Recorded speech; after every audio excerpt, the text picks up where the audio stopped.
Welcome. It's my pleasure to call to order this meeting of the San Jose City Council for the afternoon of December 2nd. Tony, would you please call the roll? Campos? Present. Tordios? Here. Cohen? Here. Ortiz? Present. Mulcahy? Here. Dwan? Here. Candelas? Here. Casey? Here. Foley? Here. Mahan? Here. You have a quorum. Great. Thank you. Now, if you're able, please stand and join us in the Pledge of Allegiance.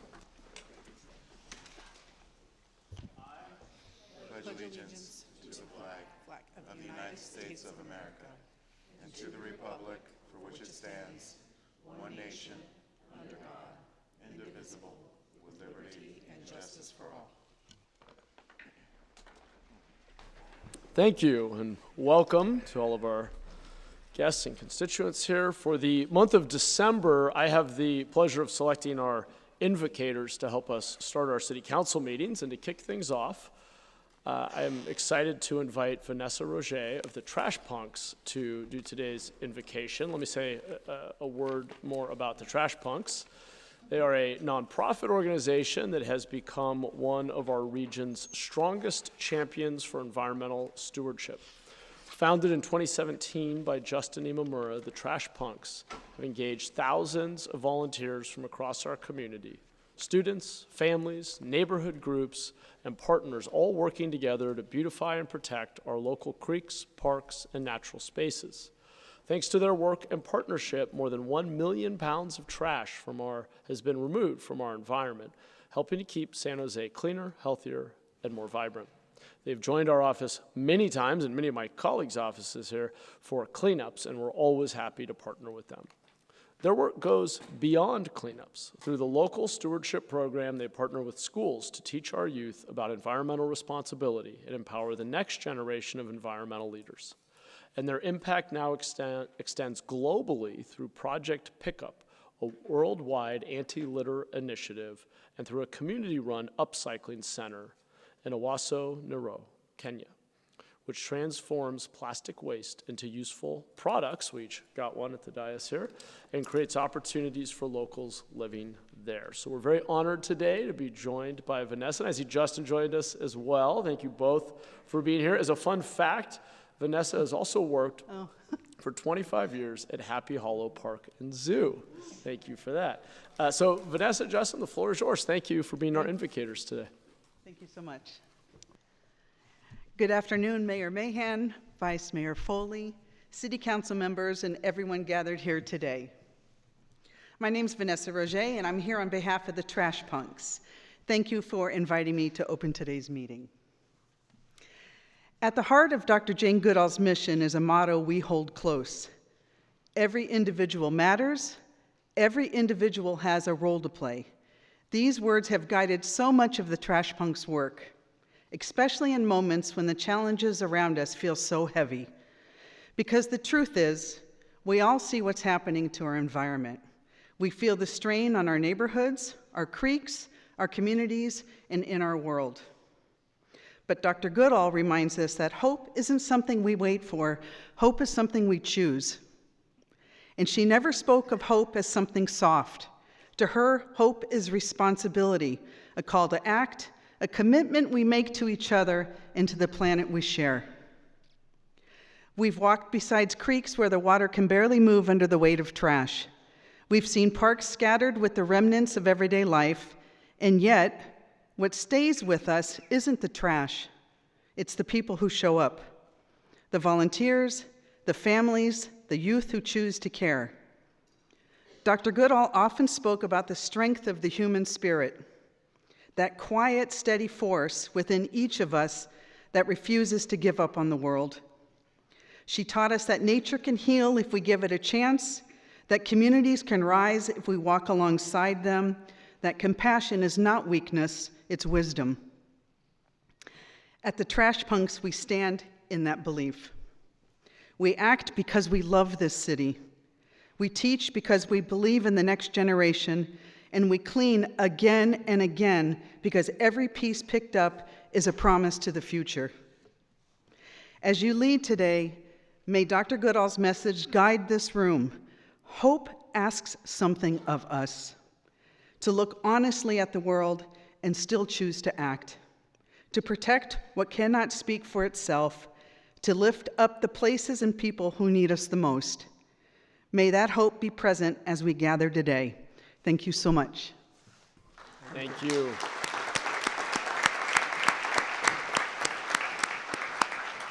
Vanessa, thank you for that inspiring invocation, and thank you to you, Justin, and all of the trash punks for the incredible contributions you've made to our community. We're on to our ceremonial items. I want to first invite Vice Mayor Foley and Councilmember Tordillos to join me at the podium, where we will recognize and proclaim World AIDS Day.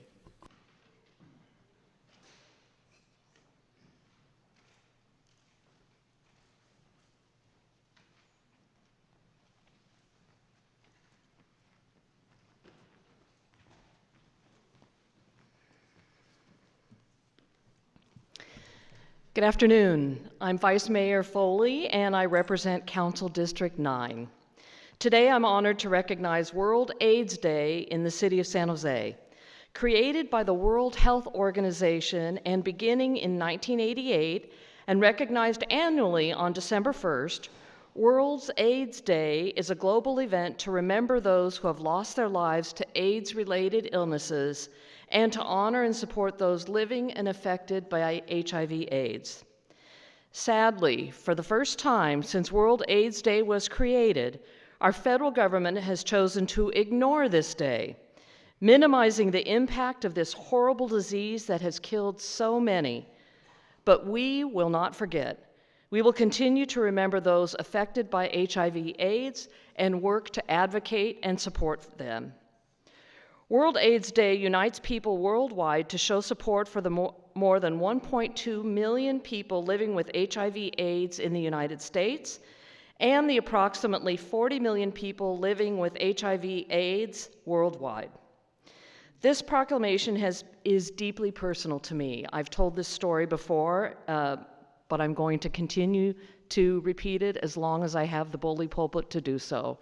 And that is that my brother Tim died in 1996 from AIDS-related diseases.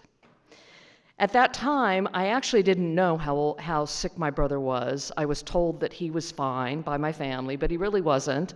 I wrote him a letter and said, please hold on, because I was pregnant at the time, and I wanted him to be able to meet my child, his niece or nephew.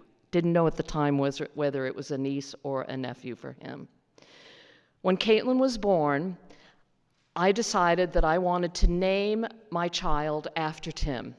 Well, Timothy's not really an appropriate name for a girl, although it could be, but I gave her his name as her middle name, so she is Caitlin Timothy Foley. And she actually carries a lot of his qualities, and so I see in her so much of him. His creativity, her passion, her theatrical nature, her love for life. I'm truly blessed that Tim lives on in everything around me and us. So this day is deeply personal to me and deeply personal to many people who've lost so many through the AIDS epidemic. Over the last few decades, there have been many advancements in drug treatments for HIV/AIDS that have reduced the transmission and acquisition of HIV/AIDS, transforming it for many into a manageable chronic condition. It makes me proud to see the remarkable progress that has been made, as Tim likely could have benefited from the treatments that allow many to see near normal lifespans today. The City of San Jose recognizes the essential role of the advocates who continue to fight the HIV/AIDS epidemic, such as local organizations working to destigmatize the disease and community health care providers working to treat those in our community. Yesterday and earlier this afternoon, I partnered with Councilmember Anthony Tordillos, Nicole Denson, and Gabrielle Antalovich to host a candlelight vigil and a flag-raising ceremony here at City Hall. Yesterday, we also displayed 6 panels of the nearly 50,000 panel AIDS Memorial Quilt, which stands as one of the most powerful symbols of the AIDS pandemic and serves as a living memorial to those who we have lost to AIDS-related illnesses. This project is considered the largest community arts project in history, and we are so proud to display the touching tributes that help us remember the unique lives and stories of the over 110,000 individuals we've lost to HIV/AIDS. As we honor the 37th annual World AIDS Day today, we use this day to remember those who have been impacted by HIV/AIDS and recommit ourselves against the disease itself and against the stigma and discrimination that have been tied to it for far too long. Before Mayor Mahan presents this year's proclamation, I'd like to invite Nicole Denson to say a few words. Or Gabrielle, I don't know.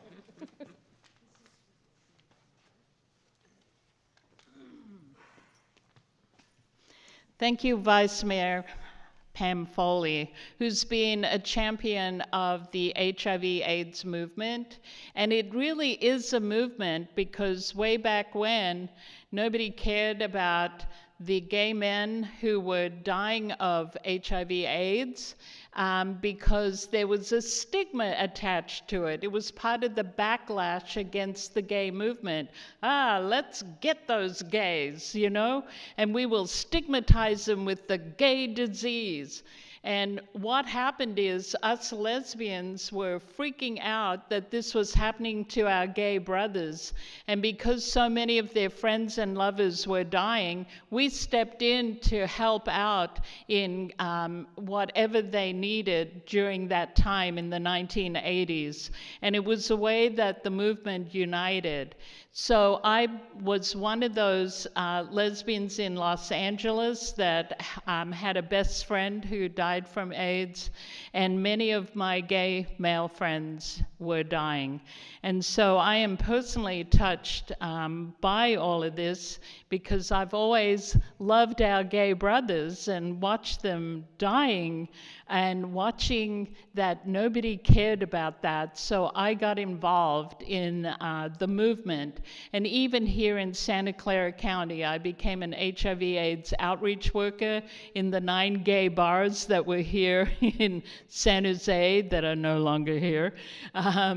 And what happened is that you don't have to be a gay man dying of HIV/AIDS to care about this issue. It's about doing the right thing. And I'm very proud that San Jose City Council still acknowledges World AIDS Day, which was declared by the World Health Organization as World AIDS Day, not by any government. And just because a government somewhere outside of the Bay Area is not acknowledging World AIDS Day, I love the fact that San Jose City continues to acknowledge this special time for us to remember. And part of what has happened is that we actually have an AIDS grove that's at the back of the Children's Discovery Museum that has been neglected since 1995 when it was first inaugurated. And so the Billy DeFrank Center is taking the lead to make sure we can do fundraising and making sure that the AIDS grove comes back. And Vice Mayor Pam Foley has already installed rainbow benches in the AIDS grove. And so you can find where it is because of that. And we really appreciate that. And at the flag raising, we acknowledged Pam Foley's support as an ally and gave her the Billy DeFrank Fabulous Ally Award for being a big supporter of the HIV/AIDS movement.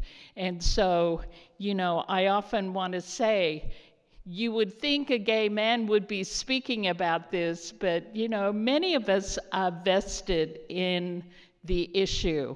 And that's the thing that we all have to remember about the issues we are passionate about.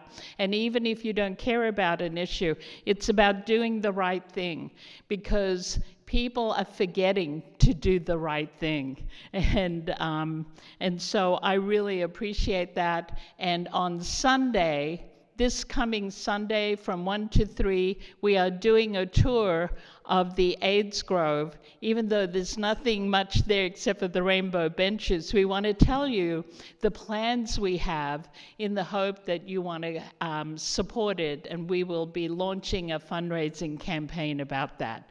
Thank you so much, everyone.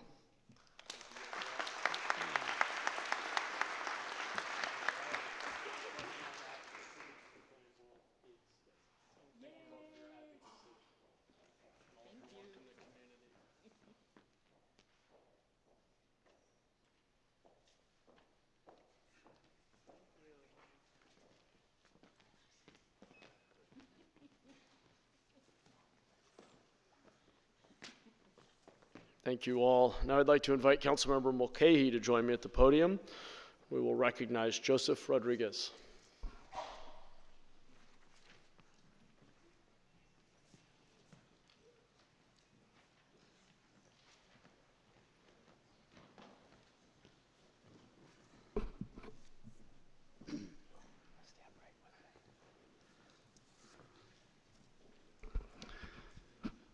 So I'll start talking while some of our friends come on down.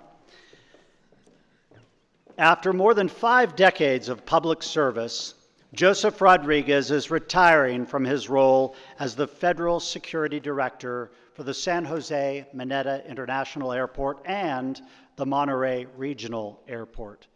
Since 2017, Joe has provided oversight for federal security operations across Santa Clara County and Monterey County, ensuring the safety of millions of travelers each year.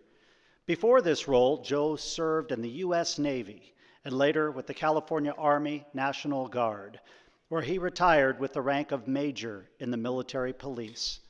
During his military career, he served his country with honor in both Vietnam and Operation Desert Storm. Joe has also served for 30 years in municipal law enforcement, a testament to his enduring commitment to keeping our community safe.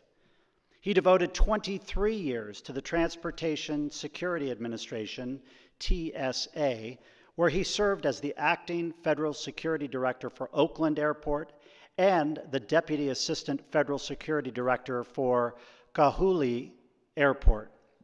In retirement, Joe has made his home in NorCal's Placer County with his wife, Victoria.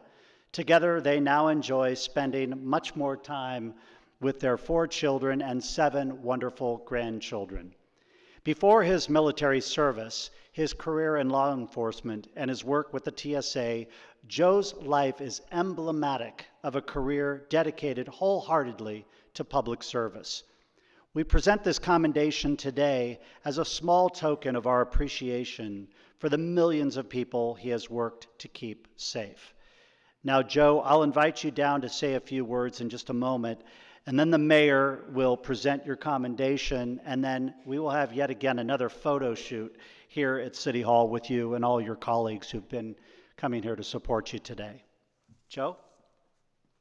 Thank you, Councilman McKee. Good afternoon. Again, thank you for the recognition. I very much appreciate it. And thank you for the service award. You know, as a Federal Security Director for the Transportation Security Administration at San Jose Mineta Airport, I have a workforce of about 350 federal employees, dedicated employees. During the shutdown, the government shutdown, these professionals came to work. They were dedicated, they had a mission to accomplish, and they did so.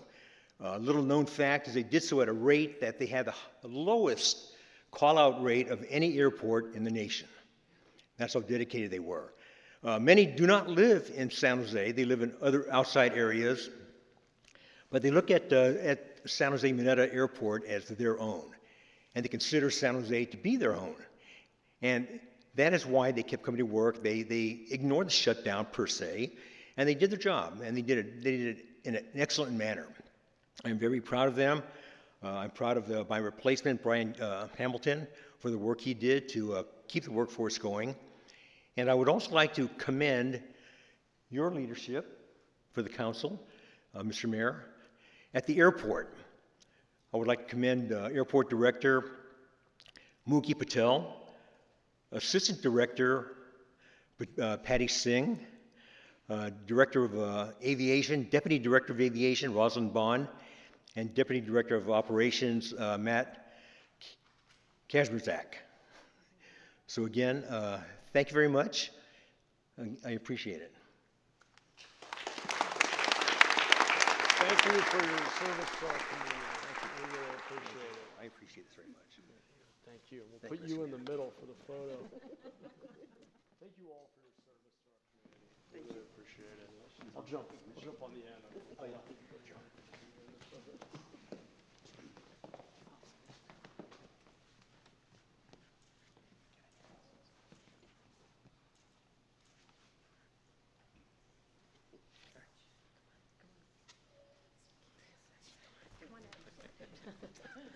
He's tall.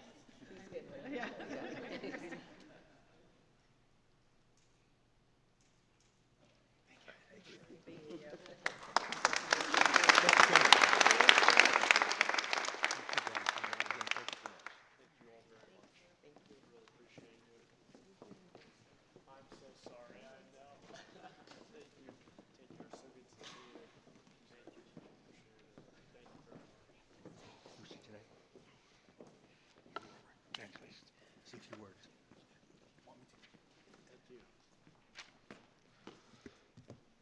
Thank you, council member. Congratulations, Joseph Rodriguez. And like a true leader, you notice he didn't say one thing about his own accomplishments. He celebrated his team, and we're so proud of our TSA team for running the best mid-sized airport in the United States. Thank you all. We're on to our third and final ceremonial item. I'd like to invite Councilmember Ortiz to join me as we recognize Enrique Arguello.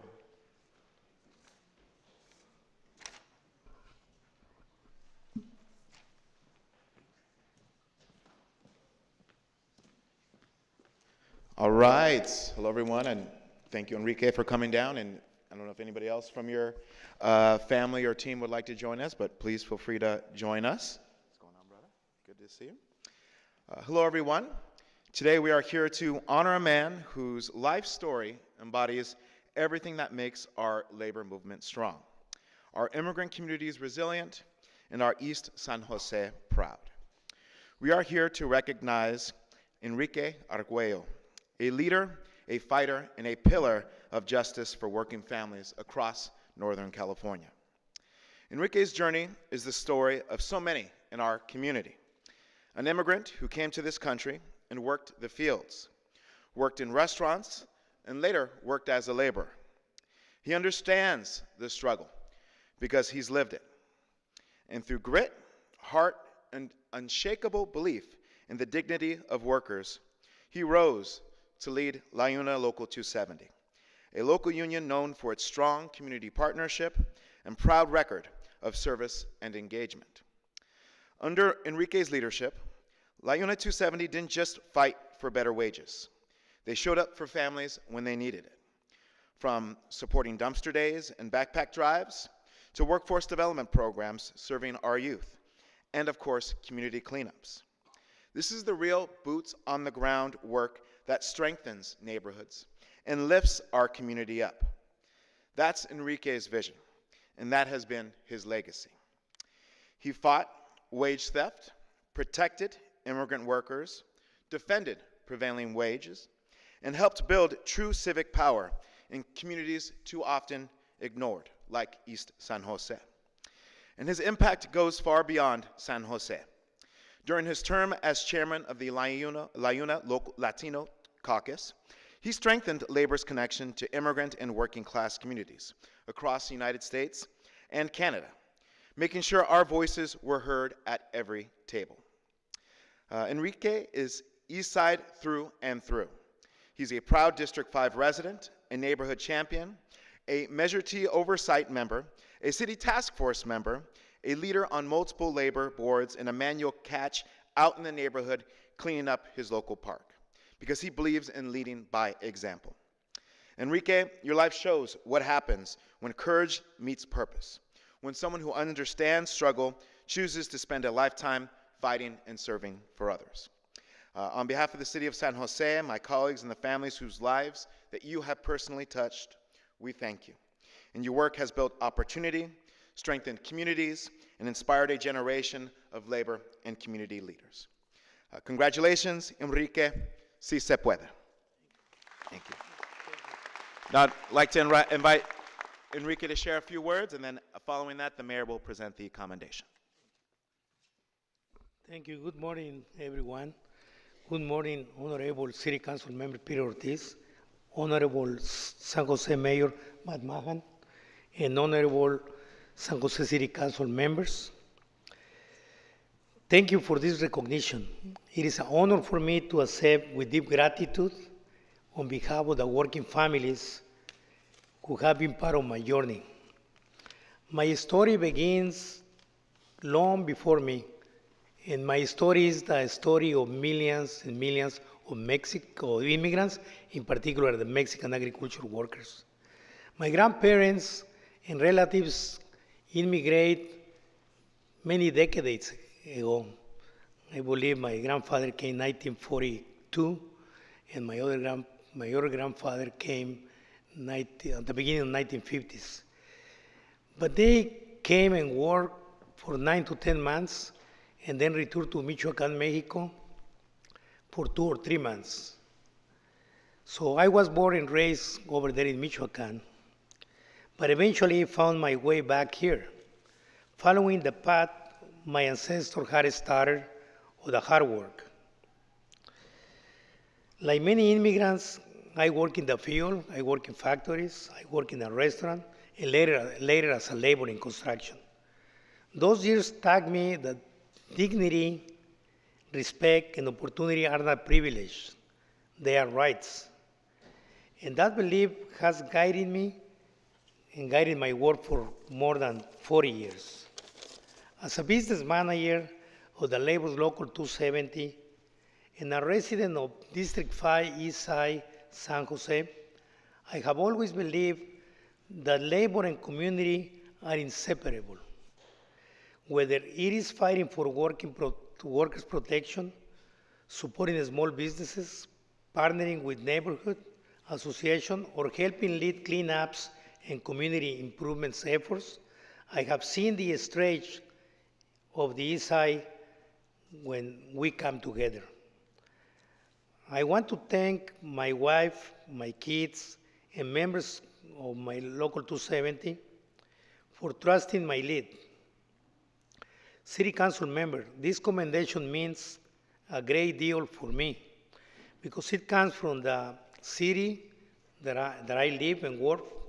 It comes from the neighbor that I live, and it comes from a leader who shares the same values and commitment to justice.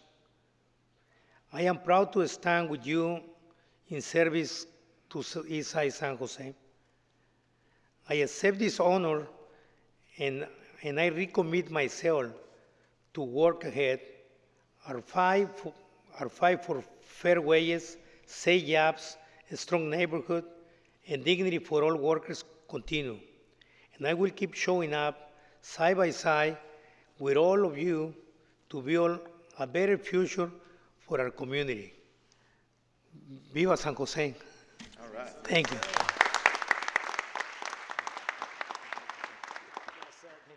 Thank you for everything you've done for the community over the years. You really are an inspiration, very well deserved. Thank you. We'll put you here in the middle for a photo. Hey, your brother's not too bad either. Yeah.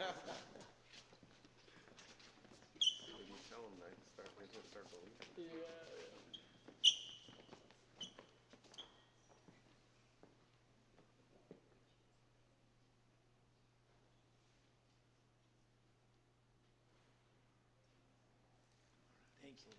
Congratulations. Gracias.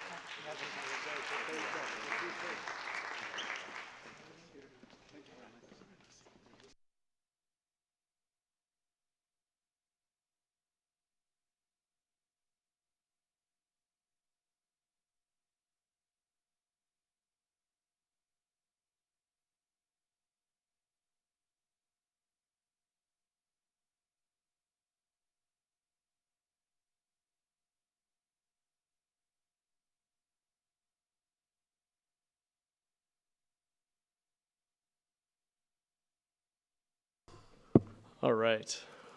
We are back and on to orders of the day. We did have one recommended deferral from the administration.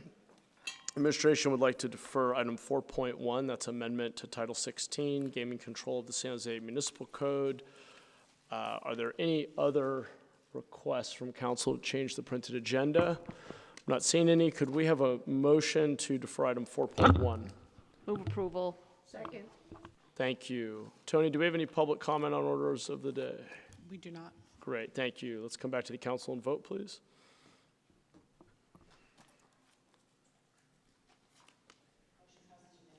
Great, thank you. We're on to the closed session report. Susanna? Yeah, just that button. That'll do it. Mayor and council did not have a closed session today. Okay, so no report out of closed session because we didn't have one. Thank you. Next is the consent calendar. Are there any items council would like to pull from the consent calendar? I'm not aware of any. Do we have a motion? Okay, so one of those is a second. Thanks. All right, Tony, do we have public comment on consent? Yes, I have 3 cards. Okay. And maybe Susan Brandt. Come on down.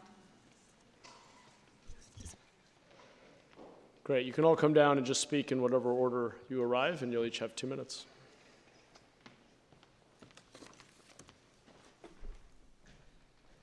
Good afternoon, council members. My name is Marika Buchholz, and I am the nominee for the Housing and Community Development Commission's District 3 seat. I want to first thank Councilmember Tordillos, as well as the rest of the council members, for the opportunity. San Jose is my home, and my career has centered on homelessness and housing in the Bay Area, from working in San Jose shelters to now managing multi-million-dollar housing and homelessness contracts and leading system improvement work within government and nonprofits in my professional role with San Mateo County. As a longtime renter, I understand firsthand the urgency of addressing affordability while ensuring that we maintain a diverse and vibrant housing landscape for all residents. And as someone who's worked both on the ground and at the systems level, I care deeply about helping our city make thoughtful decisions that strengthen communities and expand opportunity. I would be honored to serve as a Housing and Community Development Commissioner for the City of San Jose. Thank you for your time and consideration. Thank you. Next speaker. Almost 50% of homeless people are disabled, as opposed to 5% of people who have homes. Your ADA curb spend clearly benefits those with houses and sidewalks, not the homeless. Your directive to immediately tow vehicles for income-related violations is specifically harming disabled people. It's one thing to give somebody a ticket for sleeping in a public park. It's a whole nother level when you destroy people's lives because you can't find an innovative or creative solution to your parking issues. You have police officers believing that there are enough safe parking spots for everyone and that those not in them are refusers who need to be punished. In reality, San Jose has about 1.9 million parking spaces and almost 2 for every resident, but only 128 are designated as safe, leaving hundreds of lived-in vehicles threatened with destruction every day. There's a confused look that people get when they've suddenly lost everything. I've seen it on friends whose homes burned down in the fires, and I see it on homeless people whose RVs have been destroyed. I never thought I'd live in a world where people knowingly do that to other human beings, but here we are.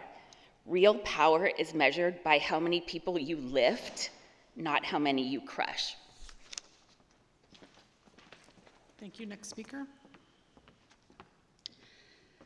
Good afternoon, Mayor Mann and members of the council. I'm Susan Brandt Hawley, and I'm the lawyer for the St. Clair Historic Preservation Foundation and the one who litigated the case involving the Levitt Pavilion and the park. And I wanted to speak briefly about the extension of time and especially the increased funding for landscaping for this project. And one thing the main reason I wanted to just speak for a moment about it is that It isn't clear from the memoranda before you and the reports that the project for the Levitt Pavilion is not fully approved. The court has ordered it not to proceed because there's no compliance with the Historic Preservation Ordinance. And now today we have before you the ordinance itself. So this has to go back to the Superior Court when the city complies with the Historic Preservation Ordinance. We believe that that is going to require supplemental environmental review before the city can go forward for a lot of reasons, and we've submitted a lot of paperwork about that, and we'll be talking more about it this afternoon. But to go forward with the project by continuing to commit millions of dollars before it's actually the whole of the action has been approved violates the California Environmental Quality Act. Even though the city's EIR was found in compliance with CEQA, I guess it's 5 years ago now, things have changed, the phasing of the project and what's going to be happening, the discussion about what happens with the park itself, if the pavilion is built without funding for any of the things that are to actually help the park and improve the situation in the park. So I think it's an improper, I would just... Back to council, that's your time. Back to council. Thank you. Do we have, the timer should be up here. Yeah, it's above you. Yeah. Thank you. All right, we're coming back to the council. We have a motion on the floor, which is passing the consent calendar as a whole. Tony, let's vote.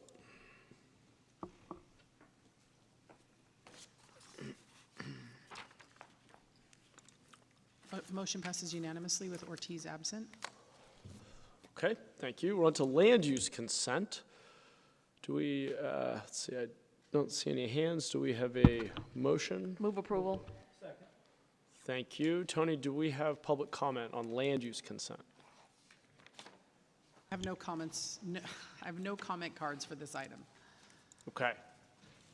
And that, for the records, item 10.1A and 10.1B. All right, let's come back to the council. Still not seeing any hands, so let's go ahead and vote.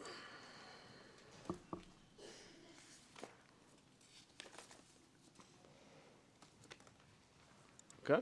Motion passes unanimously with Ortiz absent. Okay, thank you. We are on to our regular agenda, starting with item 3.1, report of the city manager. Thank you very much, Mayor and City Council. I do have a report today. Today I'd like to share about all the hard work that goes into preparing the city of San Jose for the winter storm season, and it's been getting colder and a little rainy here, and so we want to share with you what we're doing. Our work begins long before the first rain. Each summer, teams across the city prepare our infrastructure, train staff, and help residents understand what they can do to stay safe. Our goal is to stay ahead of storms and reduce the risk of flooding. We monitor more than 60 locations that are prone to minor flooding or minor landslides. All major storm retention basins and drainage channels in the foothills have already been cleared of debris. Crews clean our 35,000 storm inlets every year and will return for a second round as leaves build up. All 31 storm pump stations have been inspected and maintained to ensure they are functioning properly. Portable backup pumps are staged in areas around the city, and more are ready to deploy during storm events. Transportation Department staff monitor our system around the clock and respond to flooding or other hazards. Our communications team sends preparedness information before storms and emergency messages during storms in English, Spanish, Vietnamese, and Chinese. And additional translations are provided in neighborhoods that need them. Reach people through Alert SCC, wireless emergency alerts, social media, and as necessary through TV and radio, street signs, powerful speakers driven through affected neighborhoods, or door-to-door notifications. Our housing department works with outreach teams to share safety information with encampments near waterways.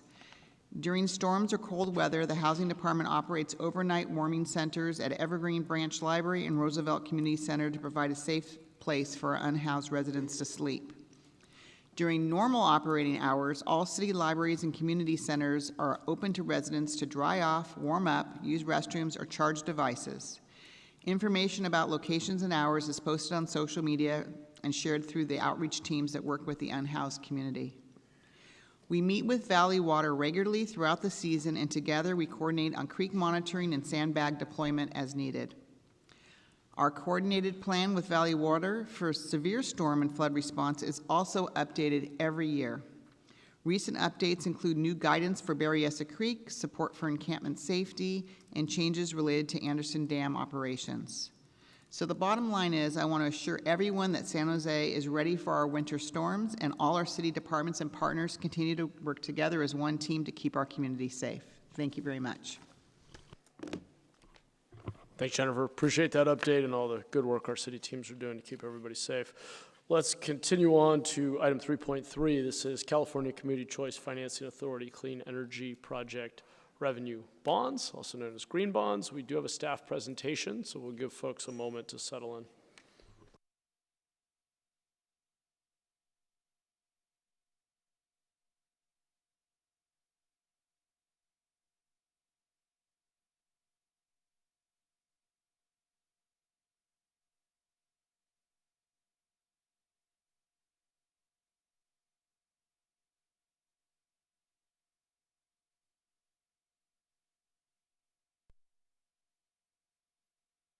Mr. Mayor, members of council, city managers, staff, and members of the public, I am Maria Oberg. I am the Director of Finance, and I have quite the crew with me here today, representing the hard work that went into this transaction.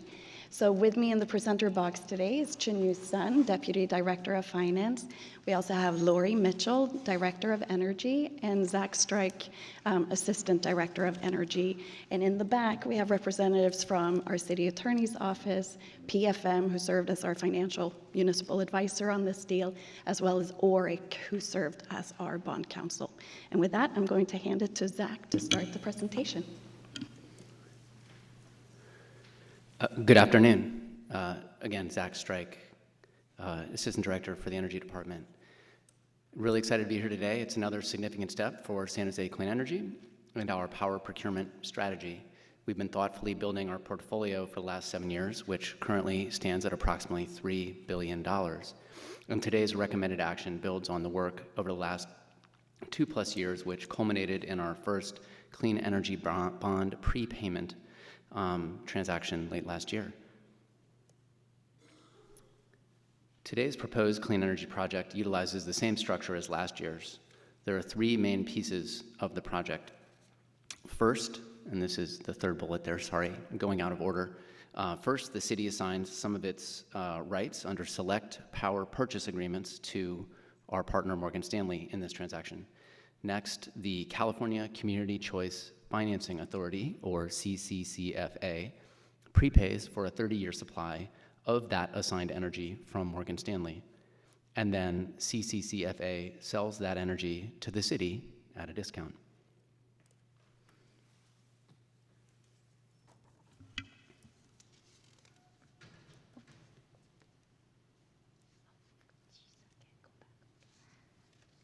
Chen Yusan, City Deputy Director of Finance for Debt and Treasury. So to facilitate the project financing, the CCCFA will issue a 30-year tax-exempt bonds in not to exceed amount about $1.25 billion. The bonds will have an initial term between 6 to 9 years. After the initial term, the bonds are subject to mandatory tender, and it will be remarketed multiple times throughout the life of the bonds. The city requires a minimum annual saving of 8% over the cost of the energy during the initial term. Beyond the initial term, when the bonds are getting marketed, there will be a negotiated minimum annual savings amount. At this time, we estimate that minimum annual discount amount for the remarketed period will be about $5 per megawatt hours. The bonds are not city's bonds. The bonds are issued by CCCFA. The debt service obligation are limited obligation of CCCFA. So the bondholders have no recourse to the city of San Jose. All the energy delivered to the transaction are compliant with emission performance standards. So the bonds are certified as green bonds. This is a complex financing chart for this transaction. Indeed, this is a very complex transaction. Most of the complexity of the transaction are handled by the issuer, CCCFA, and the prepaid energy supplier, Morgan Stanley Energy Supplier. The city of San Jose is the project participant. Our involvement in the transaction mainly carries two parts. Part one is we assign certain rights and obligations in our power purchase agreement to the prepaid energy supply, MSES, for the prepay. As the transaction sets in motion, the Morgan Stanley will deliver the prepaid energy through CCCFA to the city on a monthly basis, and the city will pay those energy delivered at a discount. We will collect this discount throughout the life of the bonds. Sorry. As this project participant of the bonds, the city will face certain risks in this transaction. The first kind of risk is a volumetric risk. It is a risk when the PPA supplier fails to deliver the required amount of energy into this transaction. To mitigate this kind of risk, the city will assign only a portion of the PPA into this transaction, never 100%. Additionally, the city can substitute and assign additional power purchase agreements into the transaction to make sure there is sufficient energy will flow through. And if all CPPA fails to perform adequately, then Morgan Stanley is required to provide base power to ensure there's enough energy and revenue flows through the transaction to pay for its debt service. The second kind of risk is a market risk. It only exists during the repricing. So there is a certain risk happen on the market during the repricing time that we're not able to achieve the negotiated minimum required discount. If that happens, the transaction will terminate and the PPA will go back to the city and it will revert back to status quo.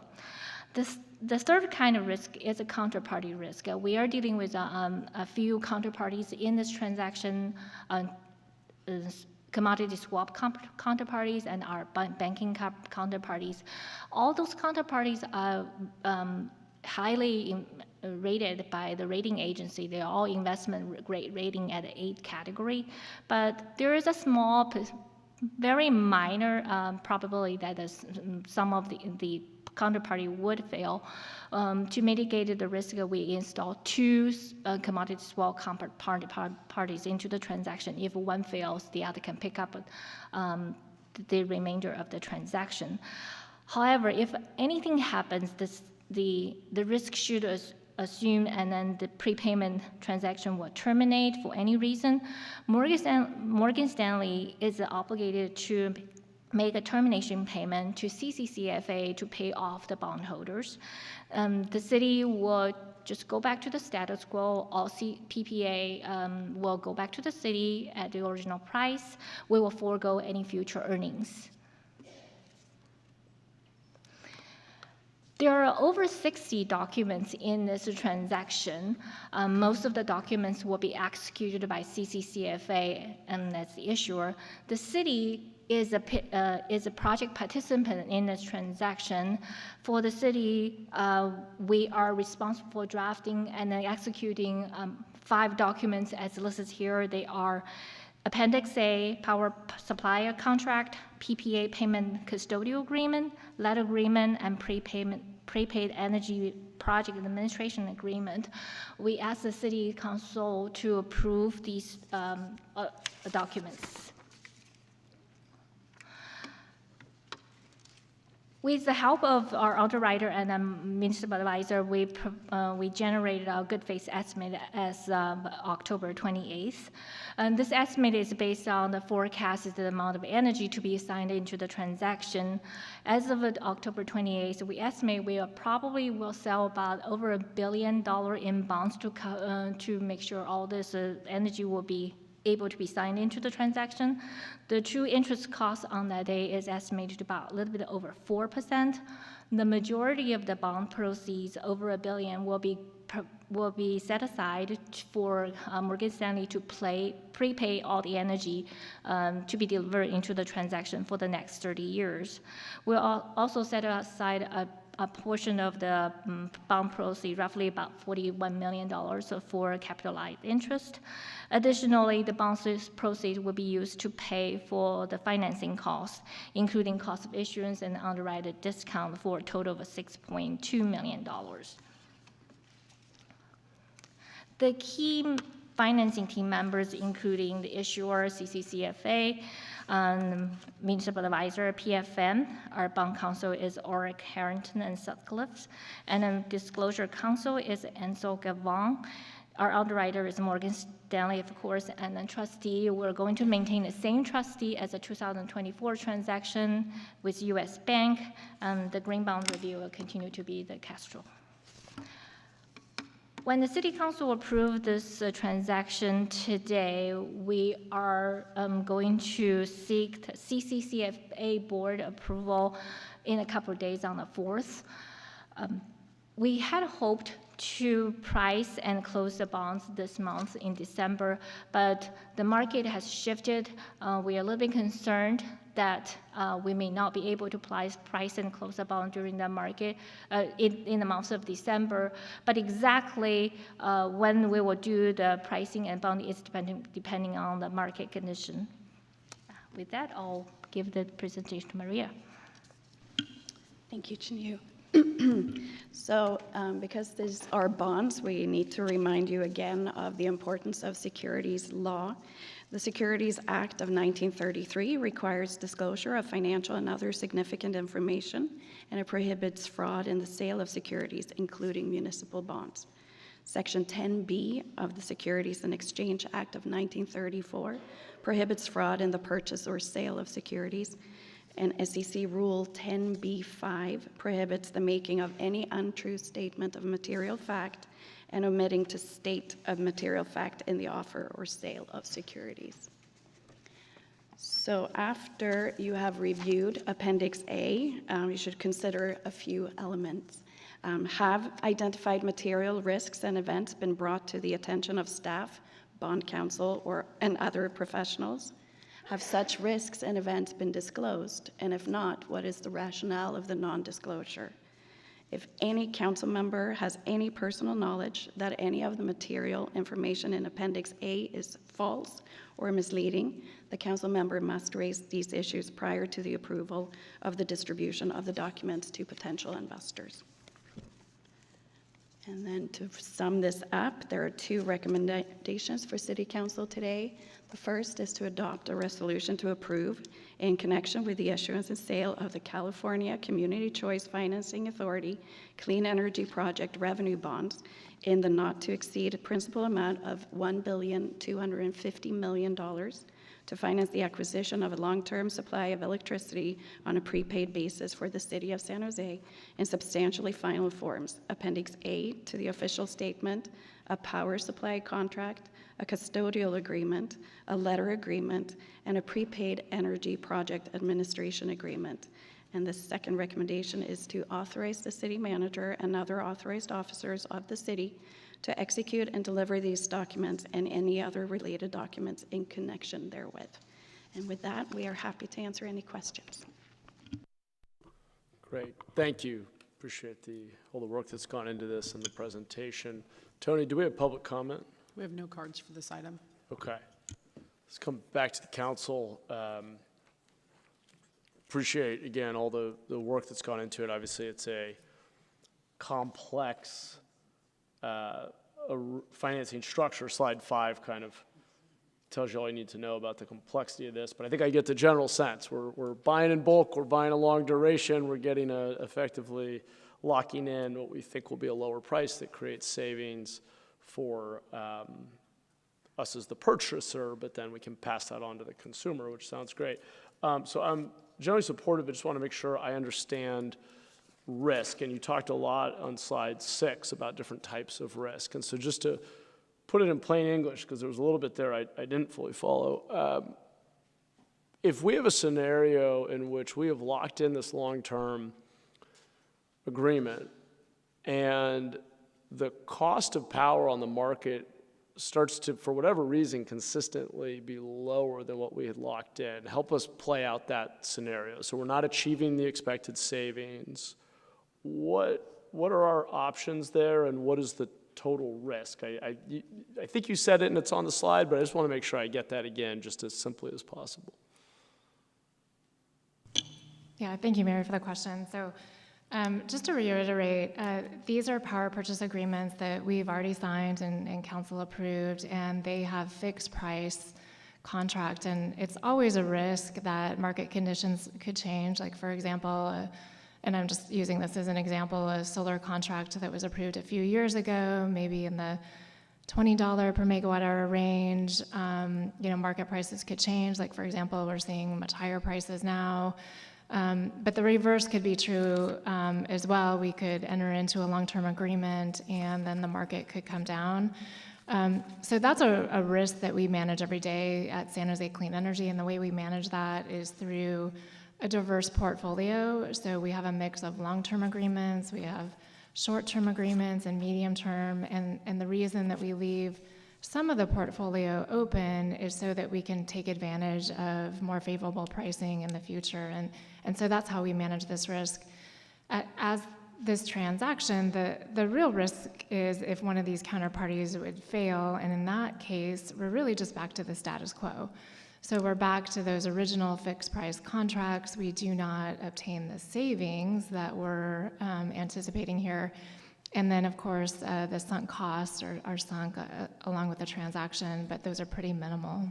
Got it. Okay, so that was an important clarification. So, and I see that. So this is just the savings generated by prepayment of the existing contracts. Right, exactly. All right, so it's no additional risk then over what we've already contracted these. Okay, that's helpful. Okay, let me turn to colleagues and see what other questions folks have. And we'll start with Councilmember Kameh. Thank you so much. I wanted to thank you so much, Lori and staff, for briefing me on this very complex issue, and thank you for your hard work on it. I know that this is going to save us some money, hopefully, and I think it's going to be a good thing. And as you've already mentioned, the power purchase agreements are already signed, so that's hoping that we get savings on that. And with that, I'd like to move approval of staff's recommendation. Thanks, Councilmember. Let me turn to Councilmember Mulcahy next. Thank you, Mayor. Just a couple of kind of quick ones.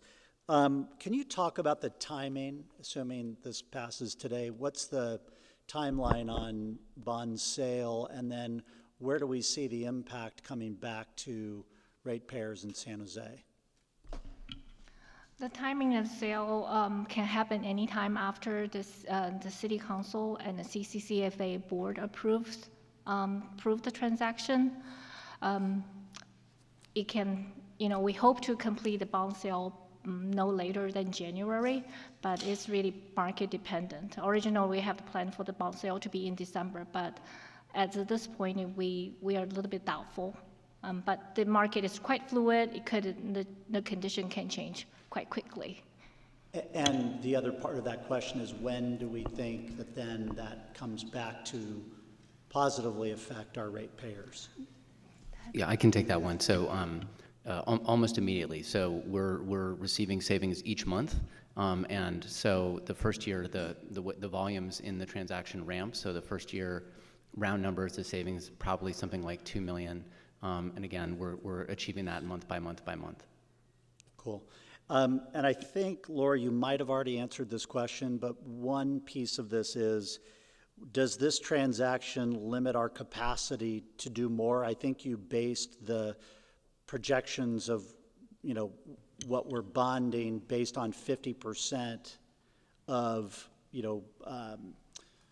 the market share, I guess you could say. Does this give us more opportunity in the future, or does this kind of close us out on bonding at this level? And like if other renewable opportunities come up?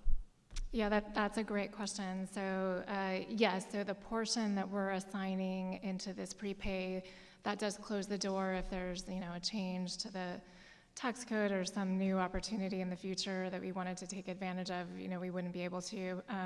The way we're mitigating that risk is it's just a portion. So we did a transaction very similar about a year ago, represented about a quarter of our power supply. This one is roughly the same, a little bit less. We think we maybe have one more of these, to get to about 75%. Obviously, that could change as our load grows, and we may need more power supply contracts in the future. But for right now, it's about half of our load, and so we still think there's plenty of opportunity if something else came up that we could still take advantage of that. But we aren't aware of any other opportunities in the future at this time. Okay, thank you. Thanks, Councilmember. Appreciate the questions. I don't see any other hands up. Tony, let's vote.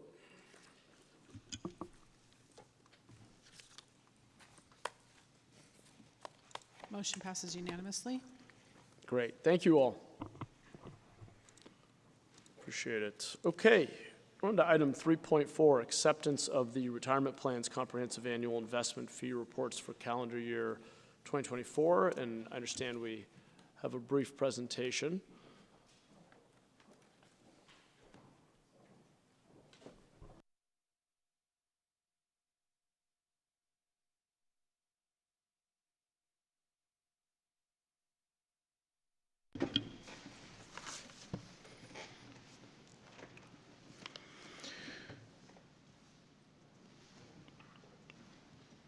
John Flynn, CEO, Retirement Services.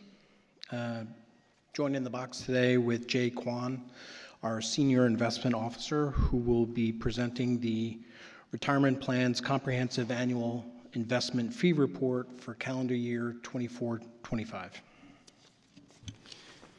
Good afternoon, Jay Kwan, Office of Retirement Services. Mayor, council members, and members of the public, thank you for the opportunity to come before you today and present our office's annual report on investment management fees. I'll start with a quick bit of background. The Office of Retirement Services, or ORS, administers the two defined benefit pension plans sponsored by the city: the Police and Fire Department Retirement Plan and the Federated City Employees Retirement System combined to provide retirement benefits for thousands of former colleagues that have worked for the city. These benefits are funded by a combination of contributions from the city as a sponsoring employer and from participating employees through payroll deductions. Those funds go into the investment portfolio, which in turn generates investment returns, and those are used to then pay out retirement benefits. The portfolio itself is invested in a diversified manner across a number of different asset classes, ranging from stocks and bonds to real estate and infrastructure. In each of these asset classes, the investments are managed by external investment managers, people that we hire because they are experts in their respective fields. So as part of hiring and overseeing these firms, ORS is charged with monitoring, controlling, and negotiating the fees that we pay these managers. This annual report is intended to fulfill our obligation to provide a comprehensive accounting of the plan's fees and expenses. Now, these fees and expenses are a function of the asset classes that we invest in. Some asset classes are more expensive to invest in than others, but our retirement board trustees take into account the net of fee return expectations when selecting an asset allocation. So the fees and expenses have several components. Management fees are typically flat fees based on the size of the investment. In contrast, incentive fees are generally calculated based on performance and are used to align the interests of the investment management firms with ours. Operating expenses are the administrative costs of the investment. Management fees, incentive fees, and operating expenses collectively sum to the expense ratio, or the management cost of the investment. A separate fourth category, labeled other expenses, can be thought of as the internal costs of monitoring these external managers. So, over the most recent calendar year, the expense ratio for the plans, including their associated healthcare trusts, was 98 basis points, not quite 1%. So, we paid 98 basis points to the external investment managers. The additional other internal costs were 6 basis points, meaning it cost 6 basis points to monitor the external investment managers. Now, because we've been reporting this data for a number of years, we're able to show a time series of costs. Here you can see management fees and operating expenses are generally stable over time, while incentive costs vary with performance, as expected. Of the three components of the total expense ratio, the management fee is the most predictable and, in a sense, controllable. So I'm happy to report that over the past decade, we've been able to grind down management expenses by almost 0.25%. This was accomplished through a combination of negotiations, moves to cheaper investment vehicles, and taking advantage of different discounts. In 2024, these savings amounted to almost $17 million. For context, please remember that the internal monitoring costs of these external managers were under $6 million. So, in summary, ORS monitors, controls, and negotiates the fees that we pay our external investment managers. Management fees have declined over time. Internal monitoring costs are relatively small compared to the fees paid out to external managers. And in fact, these internal monitoring costs have paid for themselves 3 times over through cost savings. So I'm happy to take any questions now. Otherwise, the staff recommendation is to accept the Police and Fire Retirement Plan Comprehensive Annual Fee Report for calendar year 2024 and the Federated City Employees Retirement System Comprehensive Annual Fee Report for calendar year 2024. Great. Thank you for the report. Appreciate it. Appreciate the work you and your teams do. Tony, do we have public comment? I have no cards for this item. Okay. Coming back to the council. Let's see if we have hands. Second. Great. I don't see any other hands. Tony, let's vote.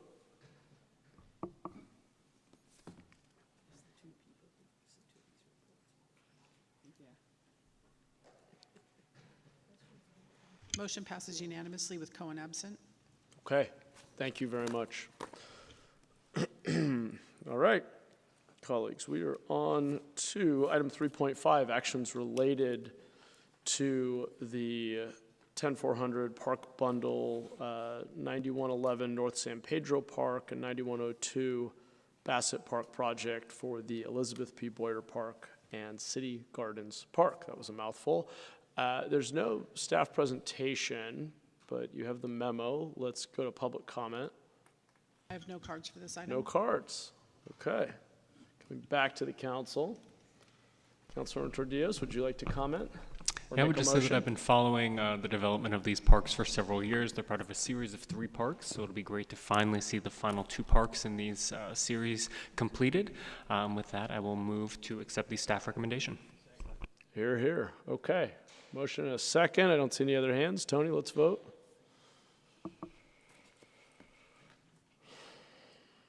Okay. Motion passes unanimously with Cohen absent. Great. Thank you. On to item 3.6, annual merit increases and additional executive leave for council appointees. Per state law, I need to read the following recommendation out loud. This is to adopt a resolution approving a 2.5% merit increase for the city manager, city clerk, city auditor, and independent police auditor retroactively effective July 1st, 2025, and granting an additional 40 hours of executive leave to each of these council appointees for the payroll calendar year 2026. Do we have public comment? I have no cards for this item. Move Okay. approval. Second. Great. Thank you. I don't see any other hands. Tony, let's vote.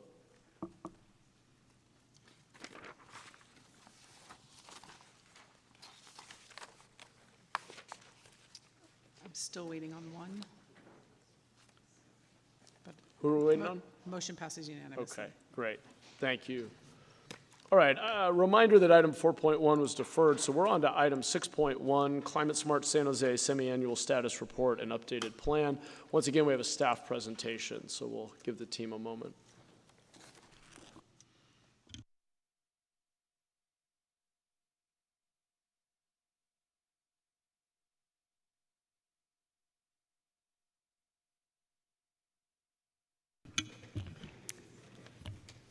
Good afternoon, Mayor and Council. Lori Mitchell, Director of the Energy Department, and very pleased today to be joined by Julie Benavente.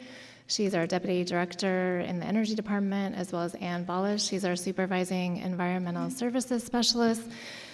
And we also have Ramses in the Department of Transportation today to answer any questions on the transportation side. So with that, I'll provide a little bit of background today. So we're going to provide some background on the Climate Smart San Jose Plan, our 2023 greenhouse gas inventory, and how we are tracking against our goals.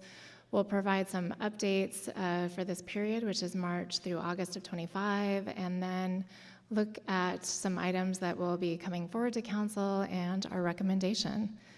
And with that, I'm going to turn it over to Julie. Good afternoon.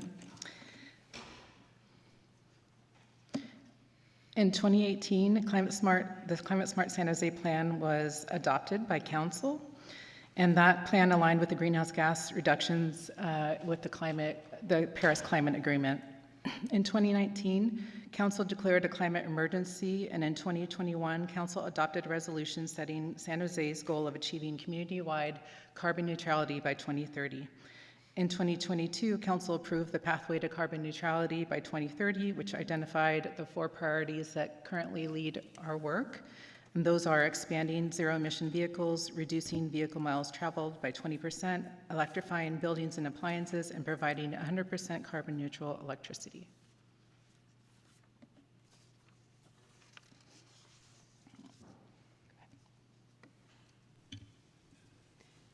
Good afternoon, Ann Bayless. I'm a Supervising Environmental Services Specialist with Climate Smart. So I'm going to start discussing our 2025 Climate Smart Plan update. This year we're bringing forward the first administrative update to the Climate Smart San Jose Plan since it was adopted in 2018. This update is administrative in nature. It maintains the core strategies and long-term goals of the original plan while formally incorporating council-approved actions such as the carbon neutrality by 2030 goal and the natural and working lands element. This update streamlines metrics so that we focus on the most impactful actions for reducing greenhouse gas emissions and use data that's readily available and can be reported regularly. Instead of a static city action plan, we are transitioning to annual departmental work plans that will connect climate actions with both greenhouse gas reductions and the cost of implementation. This will provide council and the public with a clearer picture of progress and resource needs throughout the year, though the exact reporting format and process are still being developed. It is important to note this is not a full rewrite of the plan and does not introduce new long-term goals, and it does not add new major financial commitments beyond what Council has already approved through the budget process.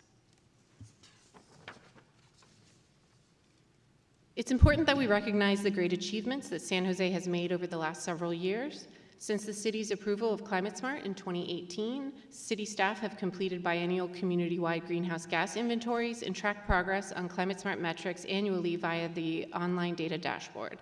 San Jose City Council has also taken many landmark actions, and city departments have put several precedent-setting programs into place.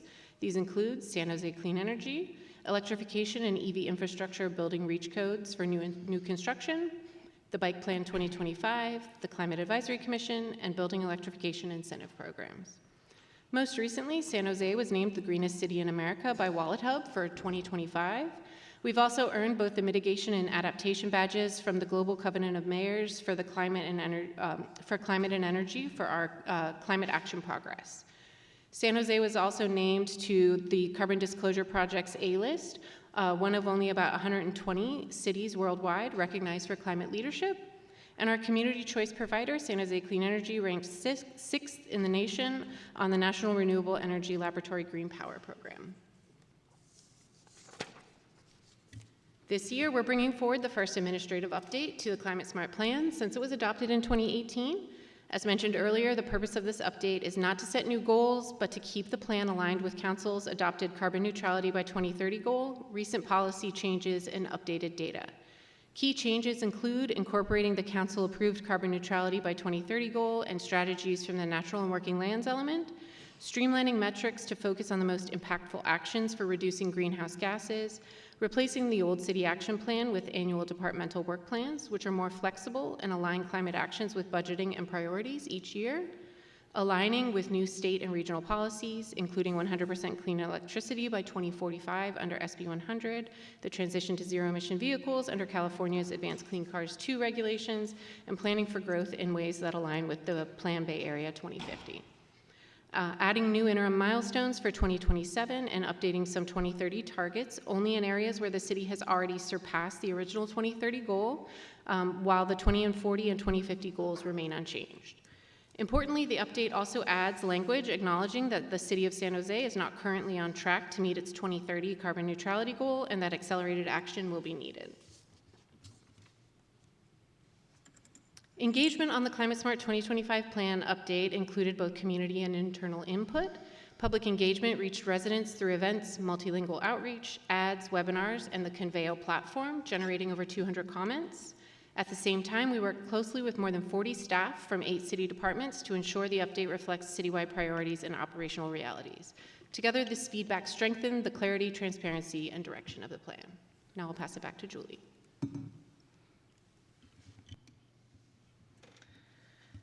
Ahead of the plan update, we released the San Jose 2023 community-wide inventory. Currently, San Jose is emitting approximately 500 million metric tons of CO2 equivalent. Our two largest fractions of emissions, let's go back to this one. Our two largest portions are transportation, which is approximately 51%, and building natural gas, which is approximately 21% of our emissions. The inventory measures total emissions across all sectors in the city and provides data we can use to track our progress towards our goals. In 2023, San Jose's total gross emissions, as I mentioned, were over 500 million metric tons.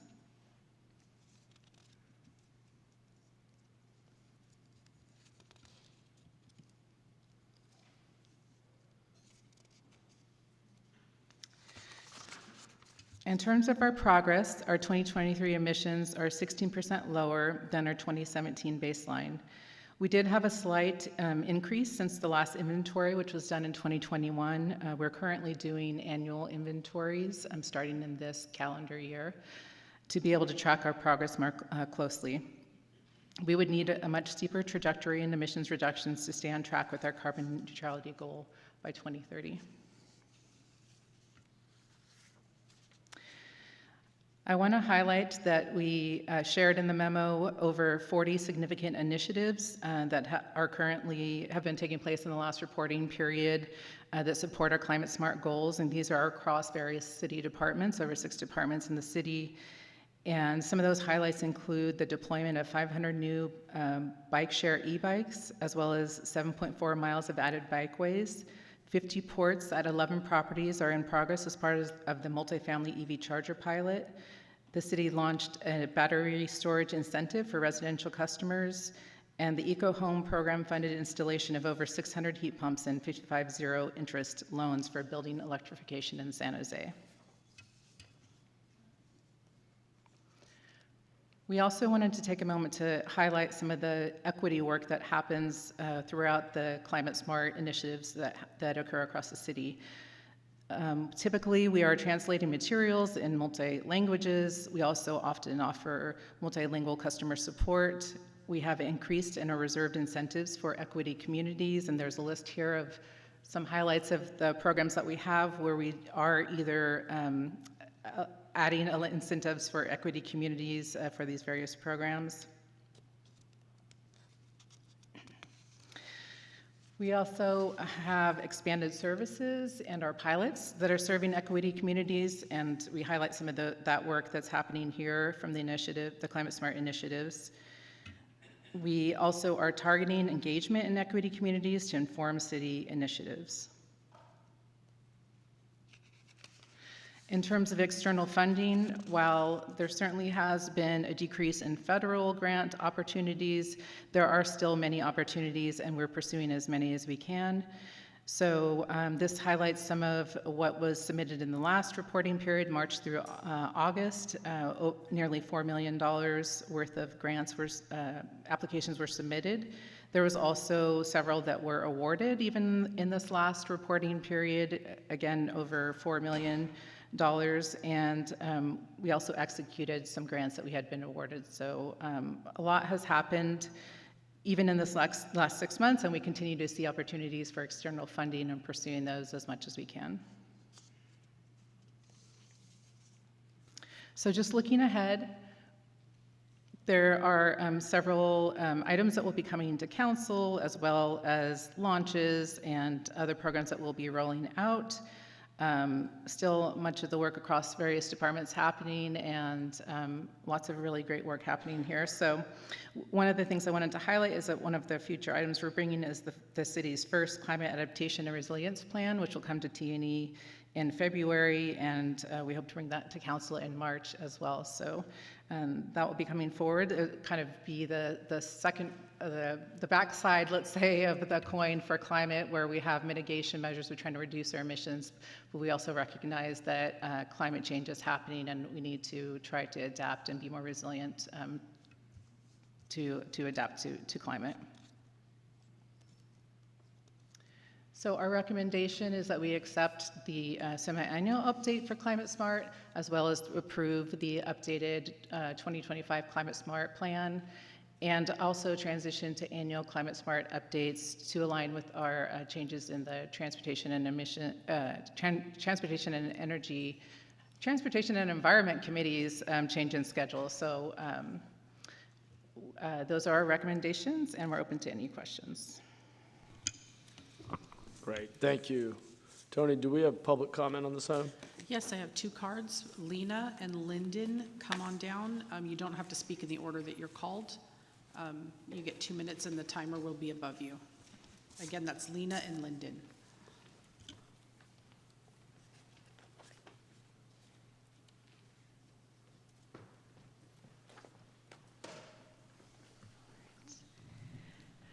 All right. Good afternoon, Mayor and Council members. Lena Ian with the Santa Clara Valley Open Space Authority.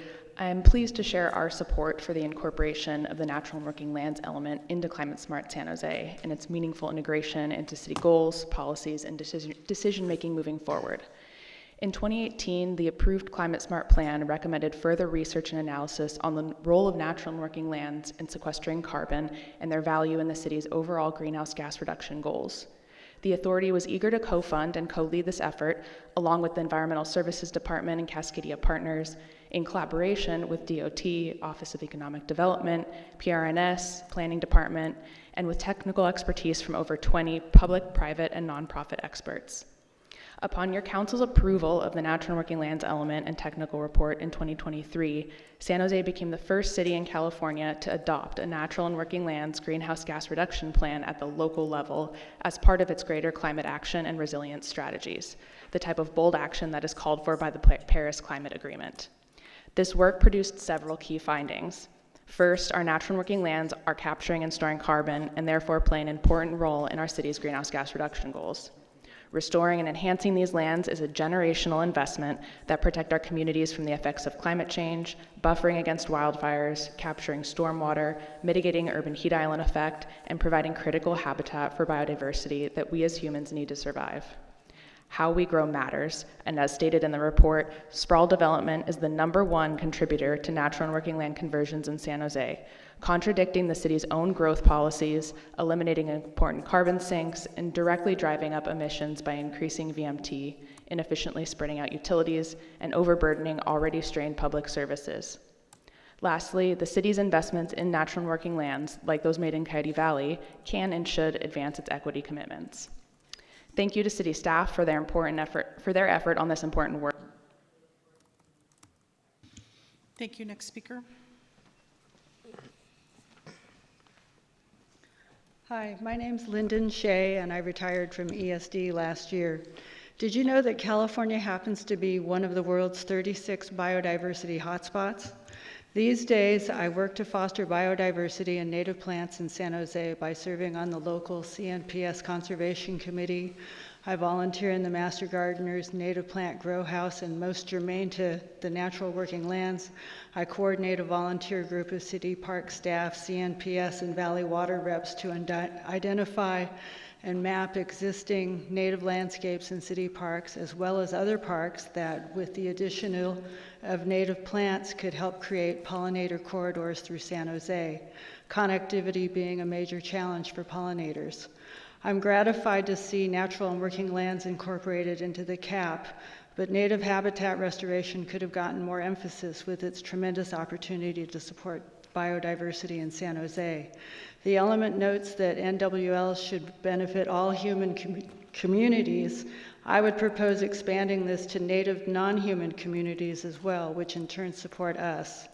Focusing on San Jose's 100,000 acres of open space ignores the thousands of acres of lawn that are ubiquitous to the city's 230,000 single-family homes, which is a vast wasteland for local pollinators, but with great connectivity and habitat potential. I'd like to see the city's general plan incentivize and encourage people to minimize turf and non-native landscaping and maximize native plants, which could increase San Jose's carbon sequestration potential as well. Having done this recently, I can attest to its effectiveness. This year, my narrowleaf milkweed patch hosted about 40 monarch caterpillars, which netted at least 20 monarch butterflies, which is testimony to how little habitat there really is. So truly, if we plant them, they will come. Thank you. Denise, come on down. Denise? Thanks. That'd be great. Back to council. Okay. Thank you. Coming back to the council, we'll start with Councilor Cohen.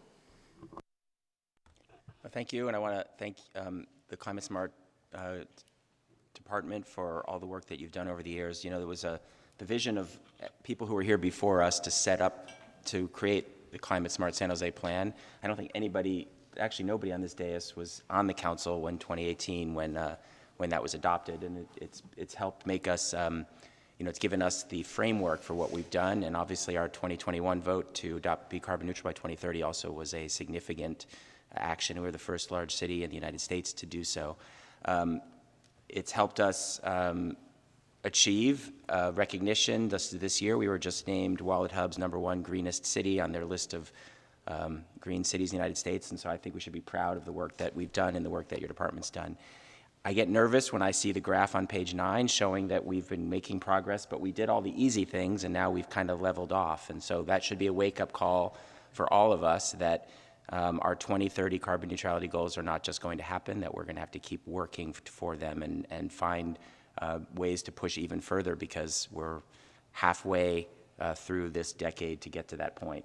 And I just want to just remind people of the graph on page 8, or the pie chart on page 8, that shows that 21% of our, well, 51% is transportation, so we have to continue to push on transportation, electrifying our fleet and helping facilitate the adoption of EVs by the members of the public, but also 21%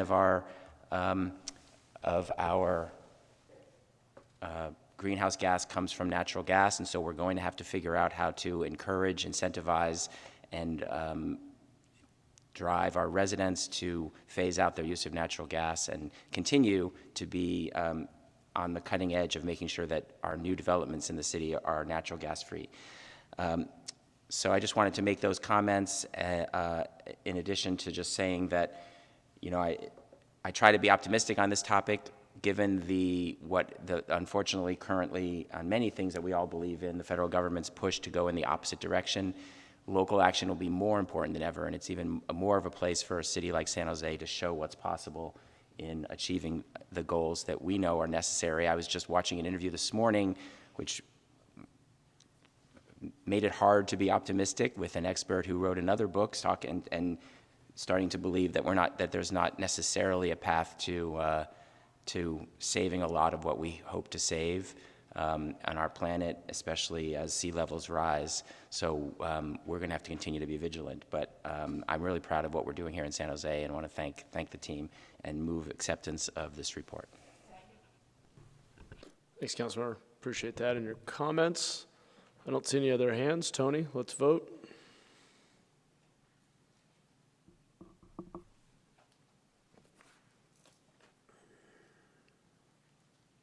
Motion passes unanimously.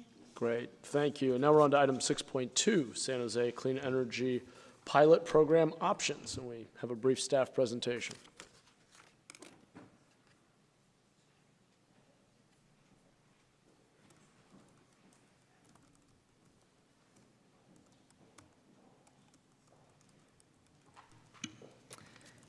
Thank you, Mayor and Council. Lori Mitchell, and I am Director of the Energy Department, and very pleased today to be joined by Kate Ziemba again. She's our Senior Environmental Program Manager. And you may recall that back in April of 2025, Council directed staff to return with options for a pilot program and encouraging the adoption of commercial electric leaf blowers instead of gas-powered leaf blowers. So in response to that, we evaluated 2 programs actually, and we looked at their greenhouse gas reduction, their market impact, their staffing needs, and their cost effectiveness. So we looked at a electric leaf blower pilot program and implementing that as a point of sale incentive for small landscaping businesses. And then we also looked at contractor incentives for contractors that are completing their first heat pump installations. And based on our analysis of those 2 pilot programs, we are recommending that we proceed with a contractor incentive, but not the electric leaf blower pilot program. And I will pass it on to Kate to talk a little bit more in detail about those 2 programs. But I also wanted to remind Council that typically we bring our programs as part of our programs roadmap, first to the Transportation and Environment Committee in the spring, and then to the full Council. So both of these programs are sort of off of that cycle and pilot programs in nature. And with that, I'll pass it over to Kate.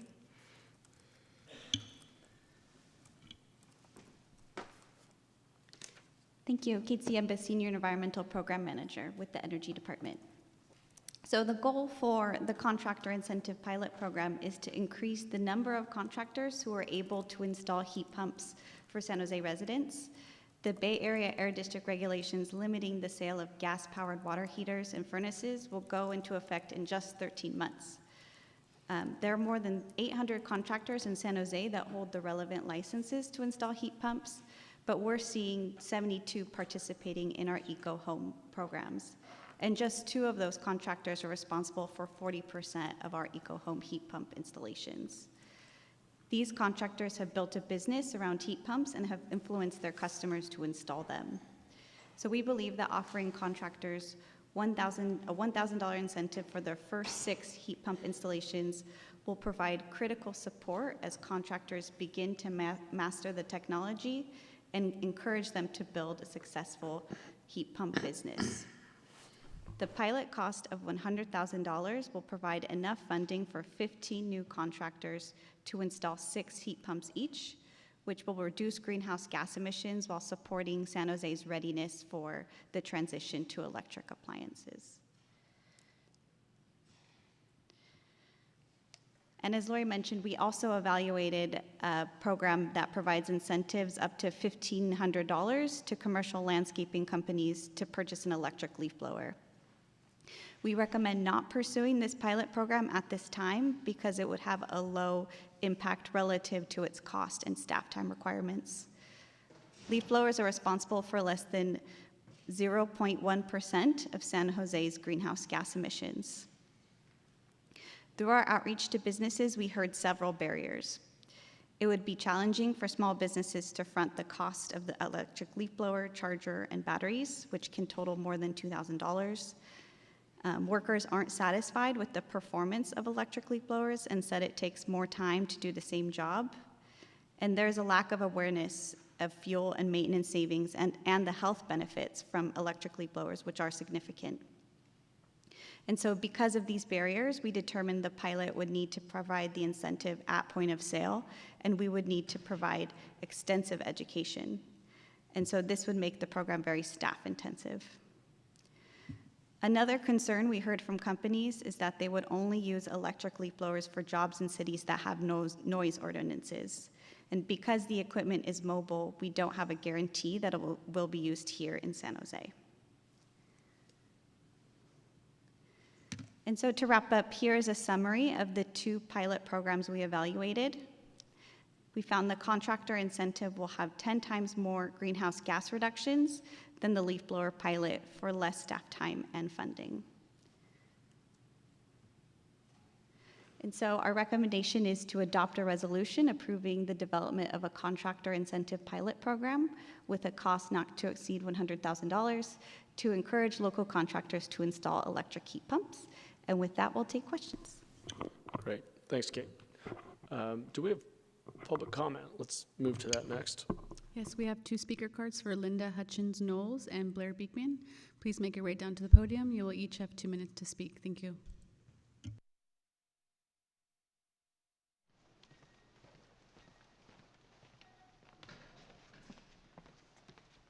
Good afternoon, Mayor Mahan, Vice Mayor Foley, and council members. I'm Linda Hutchins-Knowles with Mothers Out Front Silicon Valley. I'm writing to follow up my letter that I sent this morning. We are in strong support of this memo, or of the proposal, and we also support the memo from the mayor, council members Candelas, Cohen, Mulcahy, and Torrijos.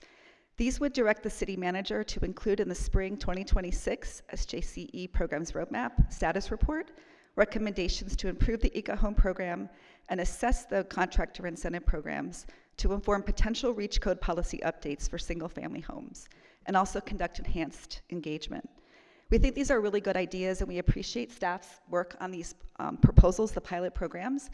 We've seen in our own efforts to educate the community that the #1 reason people don't get heat pumps is because their contractor tells them you should just get a gas water heater or just keep a gas furnace. And so incentivizing and educating contractors is a very key part of this and very wise to do. And for only $100,000, that's a really good investment. We also want to encourage you to, as it says, to please support considering the REACH code policy update for single-family homes. In the past couple of months, many of the surrounding cities have adopted AC to heat pump ordinances, including Palo Alto, Sunnyvale, Menlo Park, Los Gatos, Saratoga, Portola Valley, Los Altos, and Mountain View. So all of these cities see the wisdom of supporting residents to be able to get heat pumps so they can have more resilience in the face of the climate crisis. It will help them cool their homes, heat their homes, and save a lot of money, as the mayor himself has experienced on his electricity bill, which was really inspiring to hear last time. So again, we encourage you to support this proposal and the memo, and thank you for your good work. Thank you. Next speaker.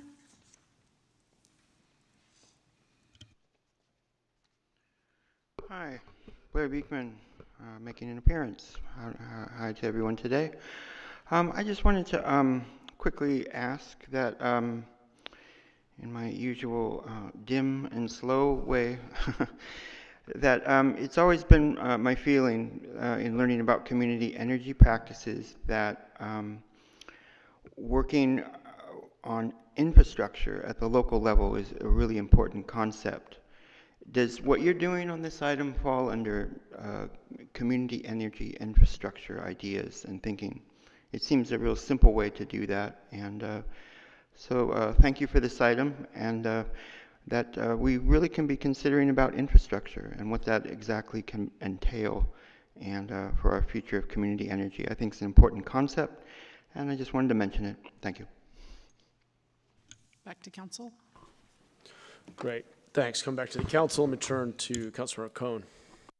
Well, thank you for bringing this forward and for the mid-year update to our programs. I think it's a really good follow-up to the conversation we had a couple months ago.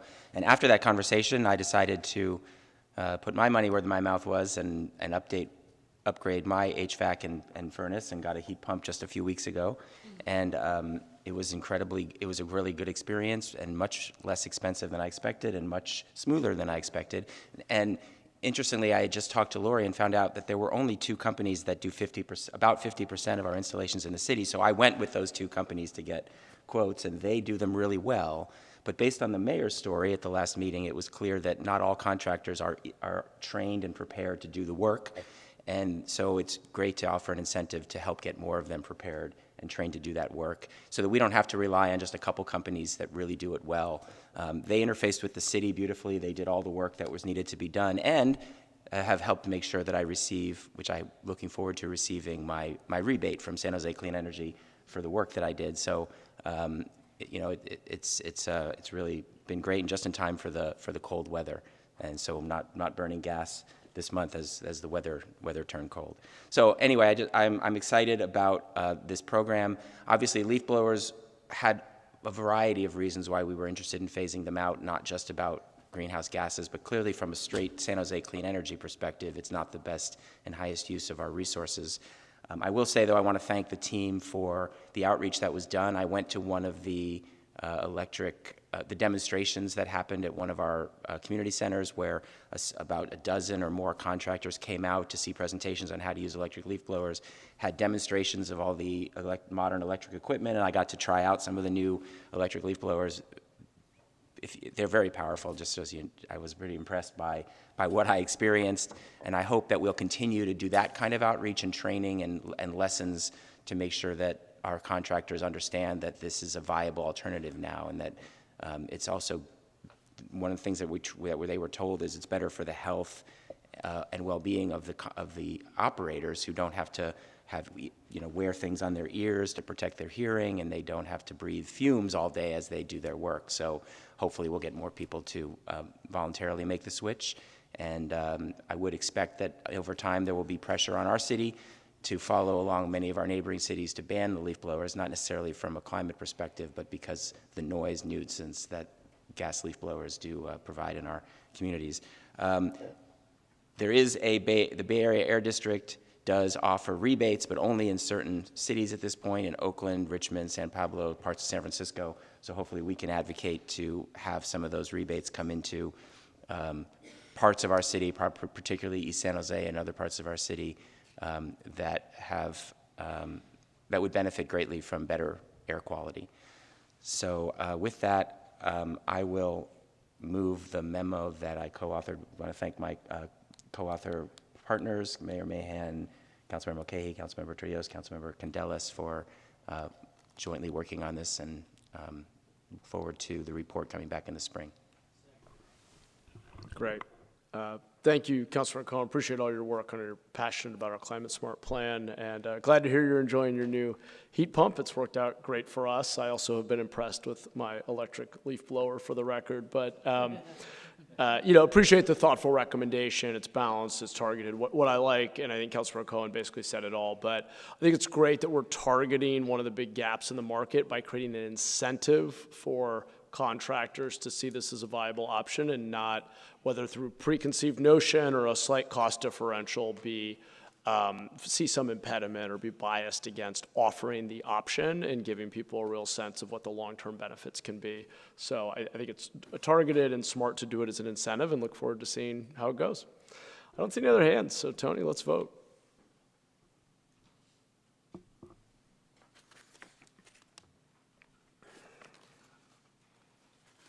Motion passes unanimously. Great. All right. Thank you all. We are moving right along, and we are now on to item 6.3. We've got a lot of energy items today. This is San Jose Clean Energy Customer Bill Credits. That's something we all are excited to hear about. I don't see a staff presentation here. Hopefully everybody read the memo. People are getting some money back. Good job. That's great. Tony, do we have public comment on item 6.3? Yes. Linda Hutchins-Knowles, come on down. All right.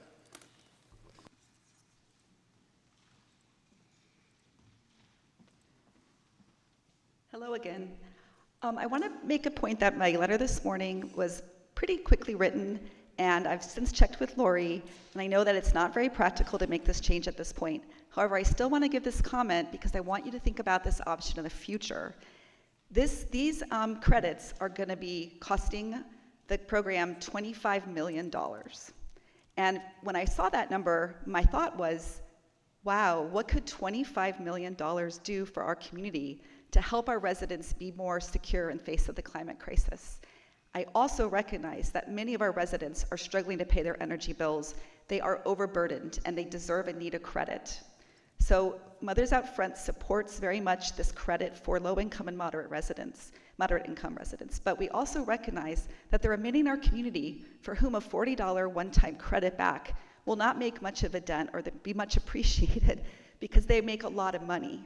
And so rather than giving back money to people who didn't request it or need it, Imagine if just 10% of people were to opt into saying, let my $40 go to a heat pump resilience fund or a resilience fund, and so that this money could be used to help people who don't have that ability to afford that to be able to purchase them. When you guys decided not to go forward with the REACH code last month, whatever that was, it was because they didn't sure there was not enough money to help cover the difference for residents. Here's $25 million. So again, I realize talking to Lori that it's probably not possible to make this change so quickly, but please think about how we can find that money, being creative, and if it's a voluntary fund like on our taxes, you can say, yes, I want a couple dollars to go to a good organization. I would happily give my $40 to start a heat pump resilience fund so that more residents can get these life-saving devices. I want to remind you that heat is the #1 climate killer, and our seniors and our youth, our children, are the most at risk. Thank you. That's your time. Back to council. Great. We've got a motion from Councilmember Candelas, second from Kamei. Thank you. In a time when California's #1 concern is cost of living, I am glad, I mean, I appreciate the public comment, but I am glad that we are showing that when we achieve savings, we can return those to folks and do our best to keep rates low. It's very top of mind for working families in our cities. So appreciate this action and the motion, and we'll take a vote.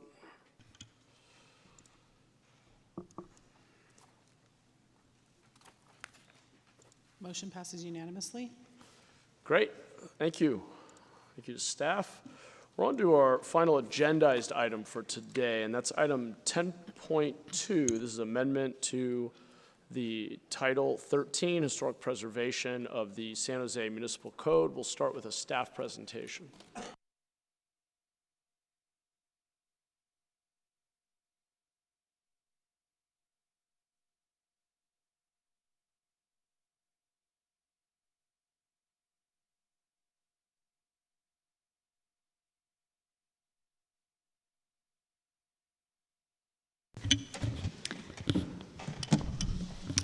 Good afternoon, Honorable Mayor and Council. Manira Sandhir, Deputy Director of Planning. I'm joined by Chris Burton, Director of Planning, Building, and Code Enforcement, our Historic Preservation Officer, Dana Peak, and Daniel Zazueta from our City Attorney's Office. So just to provide a little bit of background for the item before you today. So the amendments that are proposed before you today are in direct response to the 2024 6th Appellate District decision associated with the Levitt Pavilion project proposed in the St. James Park. In that particular case, the court found that the city's historic preservation ordinance lacked a mechanism for the city to override detrimental impacts, and thus staff is here before you today to propose some amendments that address that issue. I do want to clarify that the Levitt Pavilion project itself is not under consideration for today, and these amendments that are proposed would apply citywide.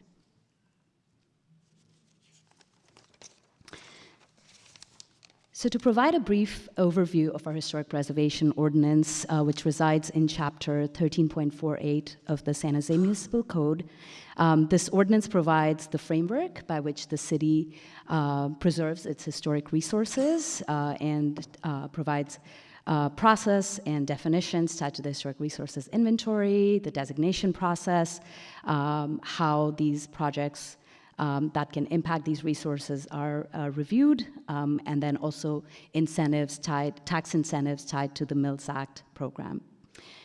This chapter is separate from Title 20 of the zoning ordinance, which regulates land use. An important component of the historic preservation ordinance is to preserve the historic character and significance of a historic landmark or a district in the city. And thus, projects that impact a historic resource or a district are subject to a design review or a historic preservation permit process.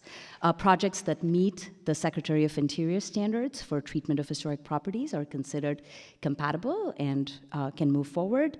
However, projects that are incompatible with these standards or demolish or cause an impact to a historic resource may be considered detrimental and can be denied unless a hardship provision is acknowledged that can show that rehabilitation is infeasible. The current ordinance only allows for this hardship provision as a path to approve projects that can cause an override. The hardship provision or the ordinance in general does not distinguish between public or private projects, and since it's the only path, it can be difficult for public projects that do not face economic or structural feasibility constraints to use this provision to move forward with the HP permit. Separate and apart from the historic preservation ordinance and the requirement to receive an HP permit when historic resource is affected, the projects are also subject to the California Environmental Quality Act, or CEQA, and thus, there is a parallel analysis that is conducted with the HP permit review. The City Council, if it determines that there are impacts under this environmental review process to historic resource that are unavoidable and significant, can adopt a statement of overriding considerations that can allow the project to move forward. And the CEQA statute has been in place since the 1970s. It's well researched and tested in the legal environment, and thus the proposed HP ordinance amendments that staff has before you today mirror that CEQA override to present an alternate option to City Council in addition to the hardship provision that already exists.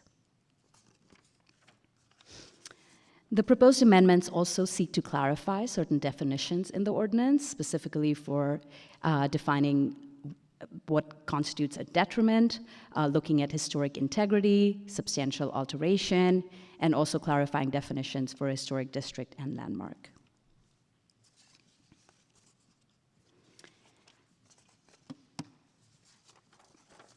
The most critical change in this ordinance is tied to the finding that allows the City Council to override detrimental effects if social, economic, legal, technical, or other benefits of the project outweigh the impact, and this is as an alternative to the hardship provision. Staff did look at other California cities to determine, what happens outside San Jose, and most California cities do not have this kind of a broad override provision, although CEQA does allow for that. And 3 identified cities had provisions that went above and beyond the override for general plan or community goals. Pasadena had language associated with allowing for these projects to move forward if there was a compelling public interest, and San Diego allowed for overrides only for capital improvement projects. The proposed amendments from staff provide the council maximum flexibility and alignment with CEQA, and also surgically respond to the issues that were brought up in the court case. The staff proposed amendments were also heard before the Historic Landmarks Commission and the Planning Commission over the last couple of months. The HLC recommended modifying some of the definitions that were in the draft, and also applying different findings for public and private projects. The Planning Commission ultimately decided that it's a policy decision on how the council wants to approach public versus private projects, or if council wants to pursue additional changes, understanding that the staff recommendation is focused on responding to the court cases. The Planning Commission recommended approval. To address the environmental review of the proposed amendments, staff prepared an addendum to the certified Envision San Jose 2040 General Plan EIR, as well as the Downtown Strategy EIR. Both of these EIRs were adopted by council, and they're programmatic documents that do identify that there could be significant and unavoidable impacts to historic resources. However, those would be evaluated at the project level and would require override considerations in very limited circumstances. Before I conclude with staff's recommendation, I would like to note that several public comments have been received over the course of the last few days, and most of them are either in support of the amendments and the Levitt Pavilion project, which is not under consideration today, or they seek distinction between public and private projects and how the ordinance applies to them.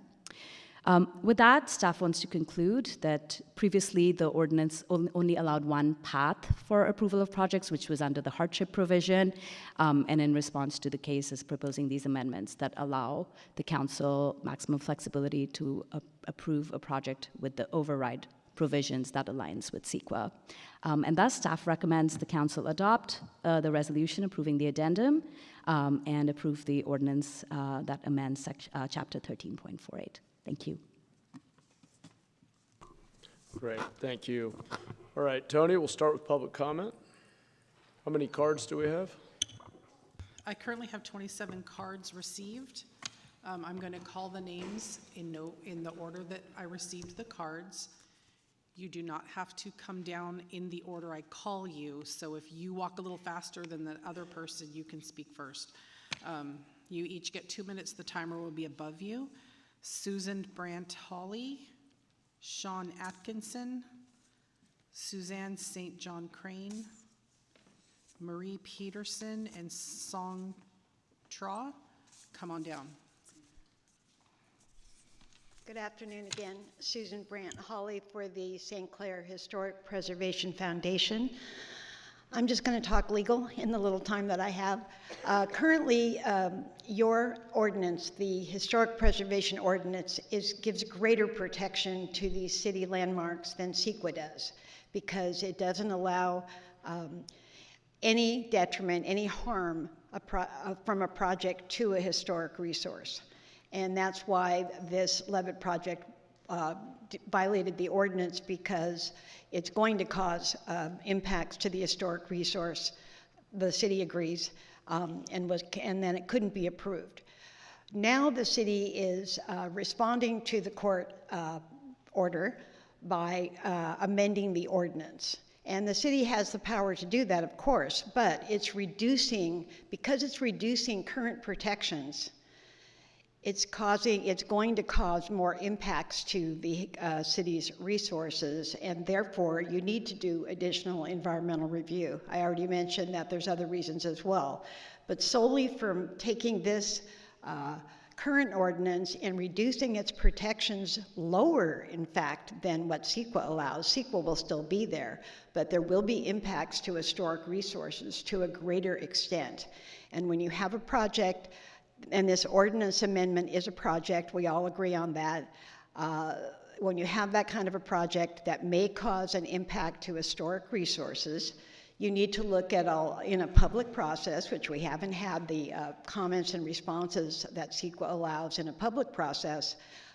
You can't do an addendum, you have to do a supplemental EIR on this issue of the ordinance. And I hope you'll do that, and I also hope we can talk about some solution to this project, which is certainly possible without. Thank you. Next speaker.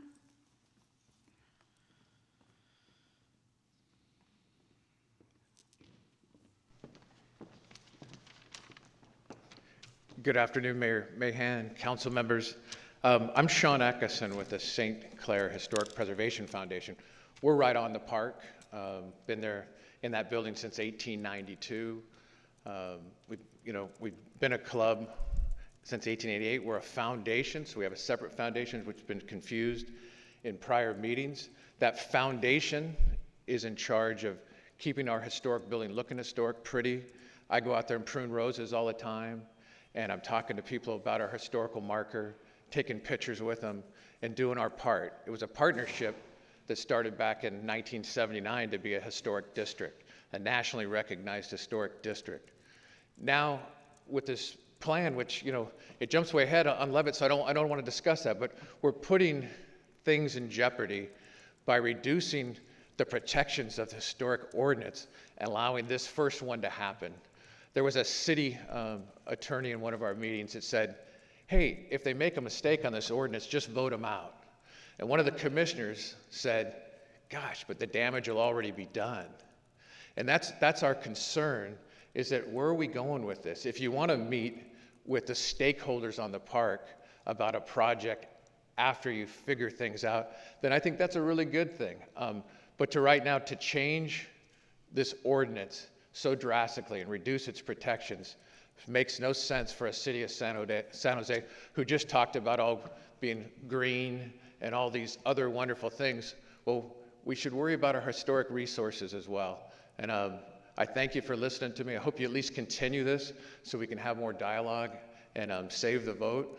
But if you have to vote, I hope that you vote no. And I read all the letters. It seems like a large majority of them were against this ordinance change. And I don't know about for it, but I saw a lot against. But thank you so much. Thank you. Next speaker. I'd also like to call down Mark Biagini and Linda Ramsden. Good afternoon, Mayor and Council members. I'm Suzanne St. John Crane, and I'm Director of Strategy for the Levitt Pavilion, San Jose.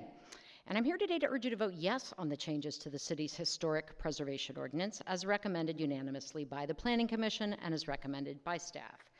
We're here today as the result of a 2020 lawsuit filed against the city by the St. Clair Historic Preservation Foundation, serving a men's-only club called the St. Clair Club, involving the Levitt Pavilion project.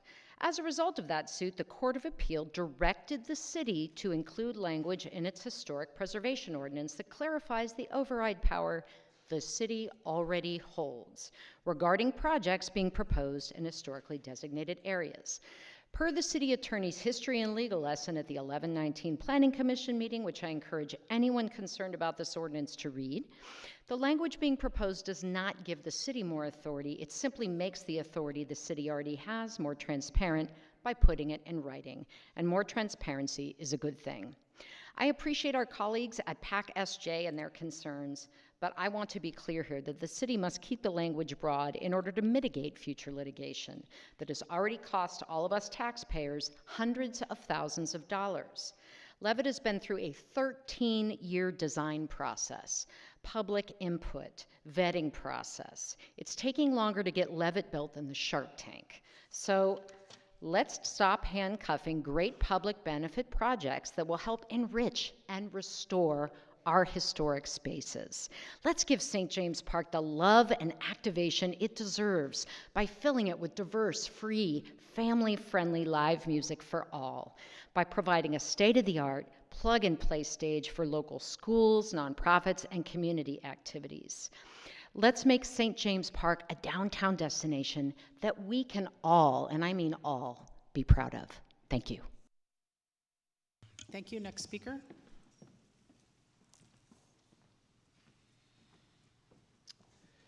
Good afternoon, Mayor Mahan and council members. My name is Mark Biagini. I rise today to express my deep concern about the proposed revisions to the city's historic preservation ordinance. First, the process itself has been flawed. The public was not given adequate notice in violation of both the Brown Act and the city's own sunshine policy, which requires more advance notice than state law. Transparency is the foundation of trust, and this process has fallen short. Second, the revisions lack a sound legal basis. The city cannot override state law. Declaring that alteration or even demolition of a historic landmark is not a significant environmental impact directly contradicts CEQA and the Court of Appeals findings. These changes would require an environmental impact report, yet that step has been ignored. Third, the ordinance revisions would dismantle long-standing protections for our landmarks and historic districts. They would only protect city-designated resources, leaving national and state-recognized landmarks vulnerable. We've already seen this erosion with the voluntary delisting of St. James Square from the city's directory of nationally recognized historic landmarks. Finally, the timing and substance of these changes suggests retaliation against the St. Clair Historic Preservation Foundation's lawsuit victory. Retaliation has no place in public policy. Council members, these revisions are not just technical adjustments. They represent a fundamental weakening of the... Thank you. Next speaker. Sharon Yazowski, come on down, and Camille. Yeah, Camille, come on down.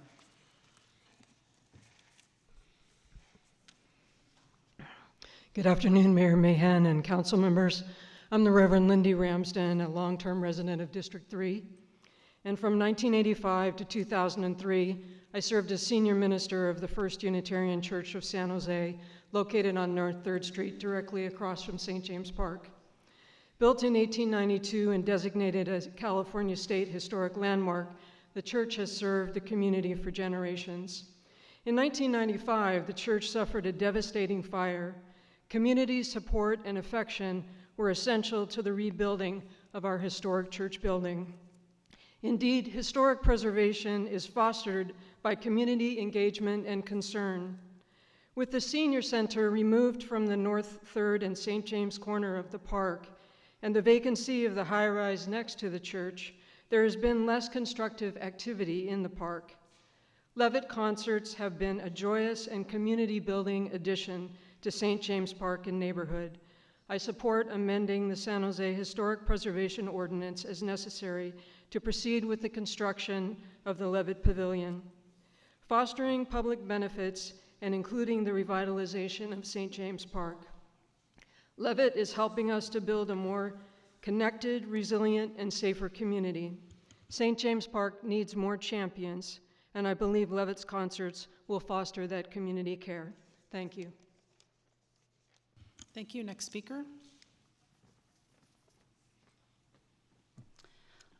As a resident who lives right next to St. James Park, I want to personally testify how much concerts at the park directly affects us. It's not just an inconvenience.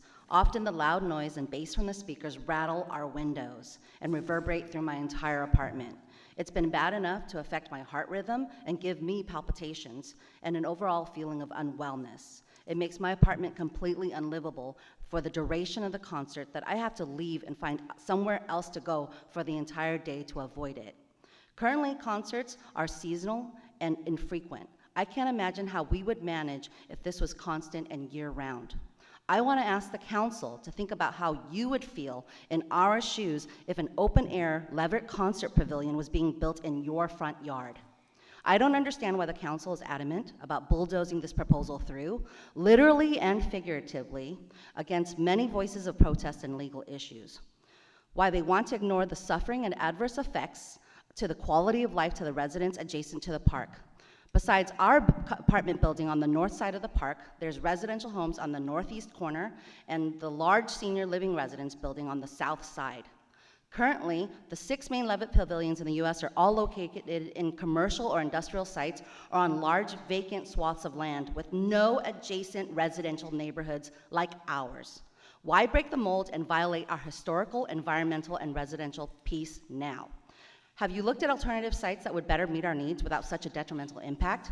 What about Guadalupe River Park, just a mile away? It's a huge, accessible vacant lot of land over 20 times larger than St. James Park. You've already built the popular and successful children's Rotary Play Garden there. Why not add to that unused and underutilized open space? One that would be celebrated and face less pushback and protest and with less historical, environmental, and legal red tape and negative impact. Can't we find a happier compromise? I urge you to reconsider and think about this with logic, empathy, and due process. Thank you. Next speaker. Denise and Laura, come on down. Hi, I'm Sharon Yazowski, President and CEO of the Levitt Foundation. We partner with communities to transform underused challenge parks like St. James Park into thriving community destinations. We have been on this journey with San Jose for 13 years, and we remain committed because we believe that St. James Park is an ideal place for our investment and for the Levitt mission of building community through music for social and economic impact. We have seen the incredible dedication of this community to make Levitt Pavilion San Jose a reality, and by the unanimous approval of this city council earlier this year, we know this city will be a committed partner to the long-term success of the Levitt Pavilion here in San Jose. Every city needs a central gathering place where people of all backgrounds, all ages, socioeconomic circumstances can come together, feel welcome, feel safe, have a sense of belonging, and create pride of place. We believe St. James Park is an ideal gathering place for the city of San Jose, where people can connect, feel pride of place, and belonging. This builds social capital, which leads to healthier, more vibrant, and safer communities. Levitt pavilions in downtown parks, in downtown neighborhoods across the country have elevated public safety, have buoyed local businesses, and have attracted new investment. Sioux Falls has seen $310 million of new development, and so has Dayton has seen $560 million of new development that has created opportunity for residents and local entrepreneurs. The Levitt Foundation is a long-term partner, and we look forward to your. Thank you. Next speaker.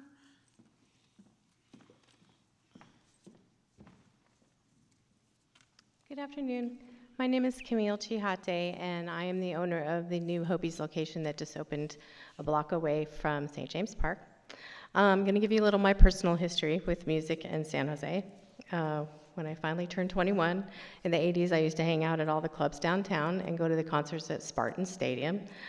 In the 90s and 2000s, when I started a family, we would hang out at Music in the Park for Smash Mouth and the Beatles cover band, go to Tapestry and Talent to see San Jose Taiko or all-female mariachi bands, something we look forward to every single year. From the 2010s until now, we've frequented the Fountain Blue Festival, Sub-Zero, Levitt Pavilion, and now my adult children are hanging out downtown to go to raves. Who would have thought? My point is, what's the point of having a historical district downtown if no one is visiting it? We actually, one of the reasons we opened our San Jose location near the park is because of all the potential of the upcoming development and activation in that park. So although I really respect the need to maintain historical relevance, really the way to show that off in all those buildings and all those fantastic architecture is to bring people down and actually know that that part of the city exists. I grew up near El Paseo. That thing rose and went up and went down a couple of times. I didn't even know there was a historical district in San Jose. So now I do. Now I'm a part of it. My business is there because of it, and we want to see it vibrant. So that's my 2 cents. Thank you. Next speaker, Sally, come on down, and Michael McDermott. Go ahead. Good afternoon, Mayor and council members. My name is Laura Wolford. I live in downtown San Jose for actually over 40 years, and I serve on the board of Levitt Pavilion San Jose. I'm here because I share the vision that you all have repeatedly articulated, and that's that we want a vibrant and active San Jose where public spaces are welcome, safe, and filled with life. At St. James Park, one of those spaces, and right now it's waiting for movement. Levitt Pavilion is a proven national model, just like you heard Sharon Yazowski talk about. It's turned parks into beloved gathering places through free family-friendly concerts. These concerts have created a safe environment. They support the local businesses and give residents a reason to be proud of their community. Unfortunately, one private men's club continues to throw up roadblocks, and they're doing it with fear, fiction, and more legal threats. From the St. Clair Club, we keep hearing claims about 300 concerts per year and crowds of over 5,000 people every night. That is simply not true. Levitt San Jose will produce 50 concerts a year, just like every other Levitt in America. And while the pavilion is designed to accommodate 5,000 people for occasional major events, our typical attendance will be closer to like 1,000 or 2,000 guests. We know this because we have plenty of years of data, over 20 years of data from National Levitt Network. These are exaggerated numbers and are scare-tastics, not facts. So I ask you all to please do what the Court of Appeals ordered and what the Planning Commission unanimously supports. Thank you. That's your time. Next speaker. Thank you for your time. I'm here to urge you to accept the staff recommendation to the changes in the language of the Historic Preservation Ordinance. This statement was written by Phil Maresca, who is sick, unable to be here. He's the current board chair for the Friends of Levitt Pavilion, San Jose. He lives and works in the St. James neighborhood, and his company has produced scores of events and activations in St. James Park over the years. Phil writes, St. James Park is on the cusp of something big, something exciting, and something entirely doable. Today's language update to the Historic Preservation Ordinance is a huge step in bringing a Levitt Pavilion to St. James Park. Our city has invested millions of dollars into a beautiful new plan, a plan that not only respects the heritage and history of the park, but creates something new that will bring the vibrancy and activations needed to transform this long neglected amenity. We need your help to make that plan happen. You are here tonight to approve corrected language that a higher court requested in order for this beautiful new plan to move forward and to bring St. James neighborhood the safe, vibrant park it deserves. The nonprofit Friends of Levitt Pavilion will be the full-time operators of this free music venue and future stewards of this grand park. We can commit to being good neighbors to all neighbors, businesses, residents, high schools, and even private clubs. Levitt Pavilions around the country have a history of community and cultural collaboration within their immediate surroundings. Our mission is simple, to build community through music. Thank you. Thank you. Next speaker.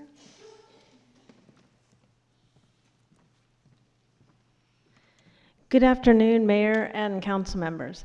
My name is Sally Schroeder, and I've been a resident of downtown San Jose for over 22 years.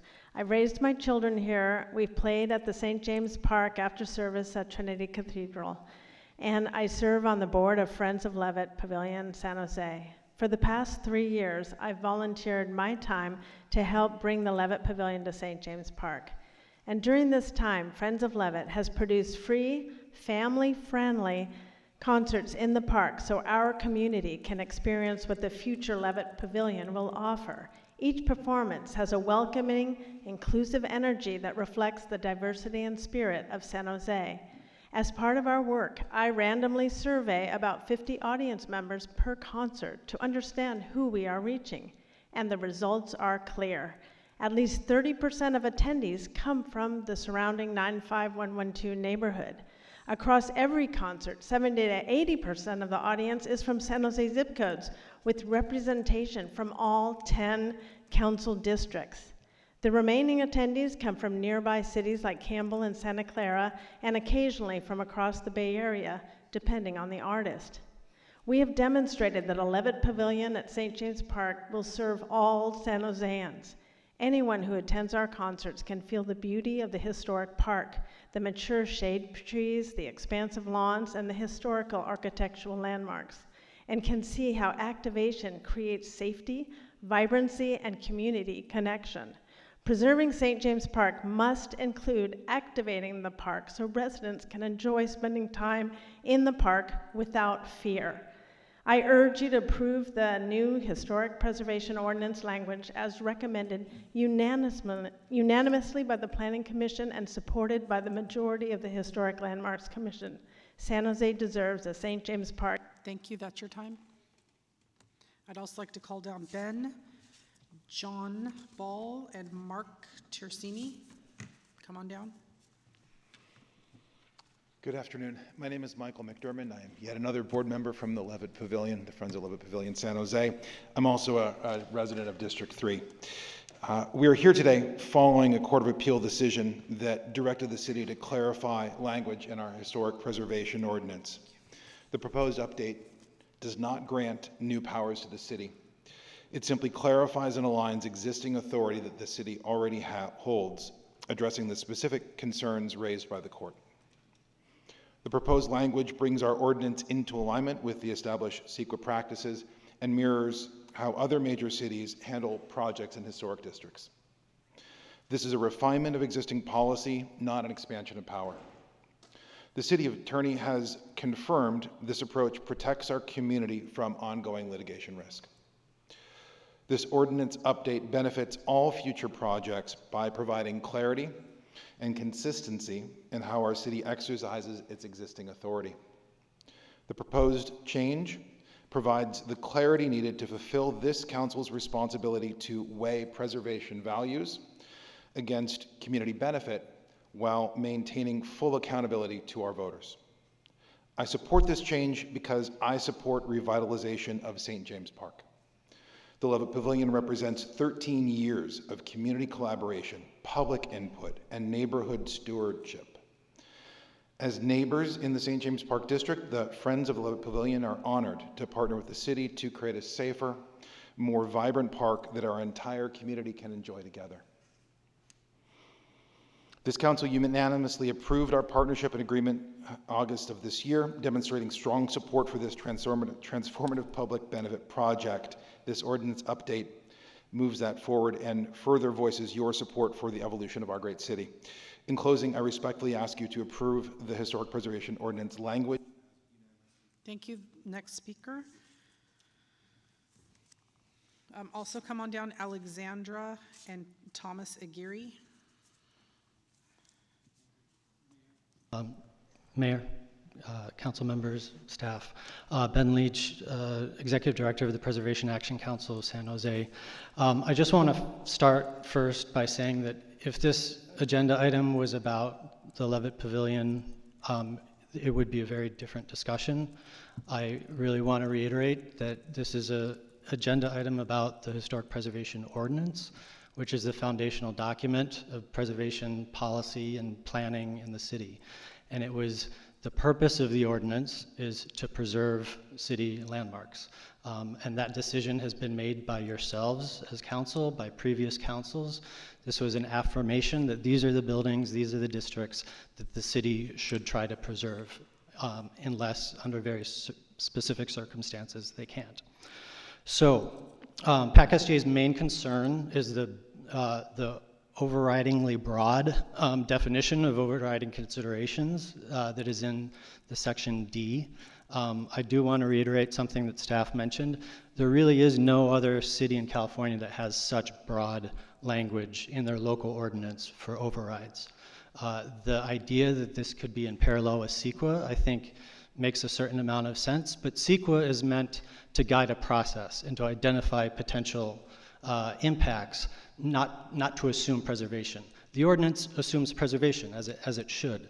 And so I really want to highlight the memo that District 1 Councilwoman Rosemary Kamei put forward. We think it articulates our main fear about if we look at this outside of the public interest and the public good, what are we really opening the door towards?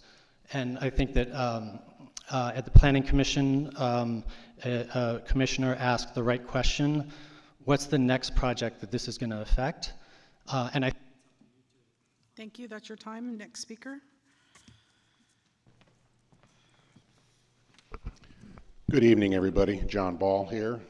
Today I'm here to speak in opposition to the proposed 10.2 agenda item. I also want to express how the city got into this mess and why this is now in your lap. You can thank two entities, PRNS and the Levitt Foundation. 13 years ago, Levitt came to town to pitch their offer to help create a concert venue after having built similar ones elsewhere. After some discussion with the city, they picked a site after being provided a list of possibilities. They chose St. James Park, stating this meets our criteria. The city, anxious to gain the benefit of financial input from outside the city, somewhat blindly said, yes, let's put a concert pavilion in St. James Park. Many, including the St. Clair Historic Preservation Foundation, questioned the appropriateness of this site along the way, including in the lawsuit, in which the judge agreed the city was in violation of its own historic ordinance. The St. Clair Historic Preservation Foundation participated in steering committee meetings and expressed their concerns, and despite providing alternative ideas, were consistently and summarily dismissed. The St. Clair Historic Foundation said, we prefer the pavilion not position its back of house backed up to our main entry. can we discuss lack of definition of sound levels? The city said, we know what we're doing, don't worry about it. What really stuck with me was your staff being dismissive about the club requesting a schedule so we could plan for quiet dates for celebrations of life without a garage band creating the ambiance. Are you kidding me? Is that what we do here? Please vote no on this item 10.2, or at least defer, so PRNS's heavy-handed approach can be corrected. This item does need your leadership.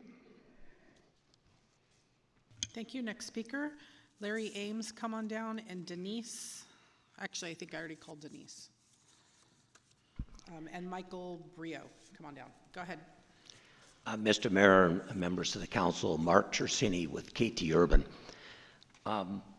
I'm opposed to the ordinance amendment. If the amendment was intended to assist Japantown with some of their historic obstacles, I would be in favor of the ordinance going forward. If the ordinance is intended to allow the Levitt Pavilion to move forward in the St. James Park, I'm opposed to that. And I put a letter to the council and the mayor about my concerns about the Levitt. I know you're not voting on the Levitt tonight, but I wanted to put it out there. And I made a mistake in my letter. I said it wouldn't harm the quiet enjoyment of the St. James Park. And that was a mistake. It would definitely harm the quiet enjoyment of St. James Park. St. James Park has needed maintenance. It's needed new landscape. It's needed police protection for those residents that want to utilize the park as it was intended. Most of the current members in the city council were not around in 13 years ago when this came up. They may have been involved in planning commission, they may have been a concerned citizen, but they weren't on this, in this room.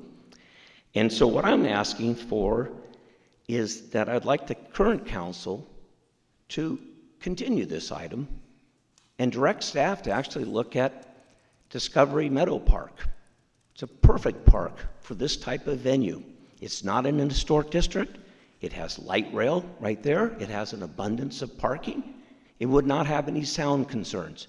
So it solves this opportunity to provide a space for people to enjoy concerts. It does not belong in the St. James Park. And I thank you for your time. Thank you. Next speaker.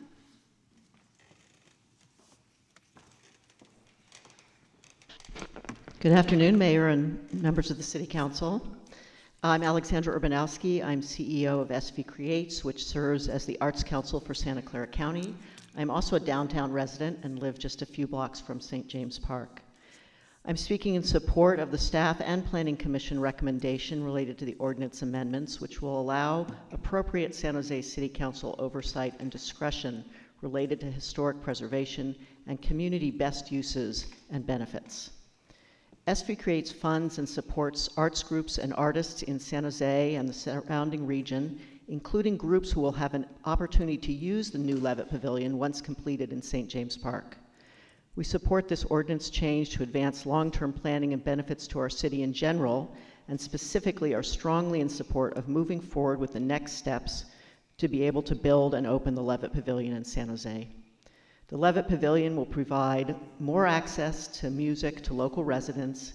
It will provide opportunities for work for local artists, and it will activate our public park through arts and entertainment. This is a game-changing project for our city whose completion is long overdue. Thank you.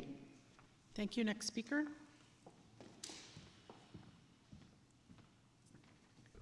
Good afternoon. Microphone. Wait, hold on. Sorry, your microphone is off. Feel free to start again.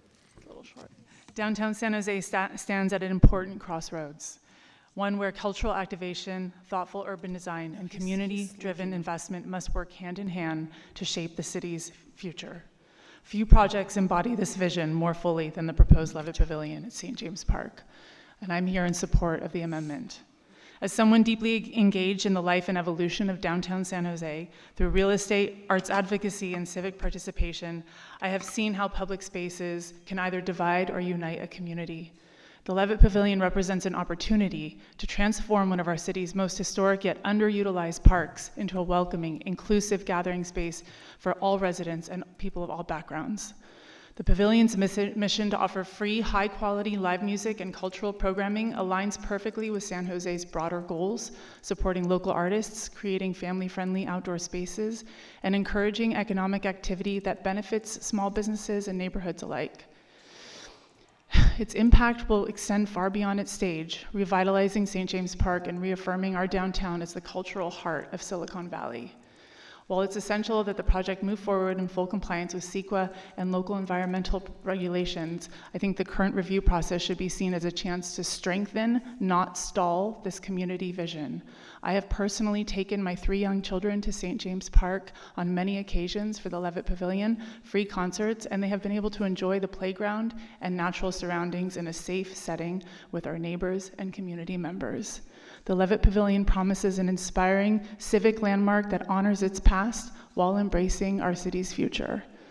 This is more than a concert venue. It's an investment in our city's soul, where music, community, and culture converge in a more vibrant and connected downtown. Thank you. Thank you. Next speaker, Leah Tennisketter, come on down, and Kim Wallish. Oh.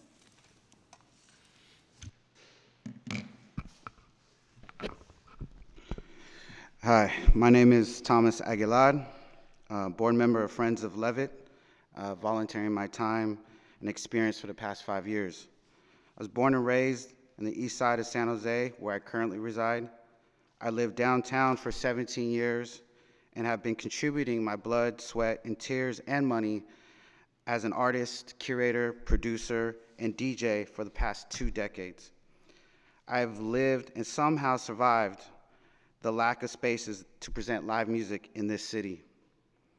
The hope of Levitt Pavilion for me is that it will provide a professional stage for the local music scene, to plug and play, planting the seeds to build a thriving music scene.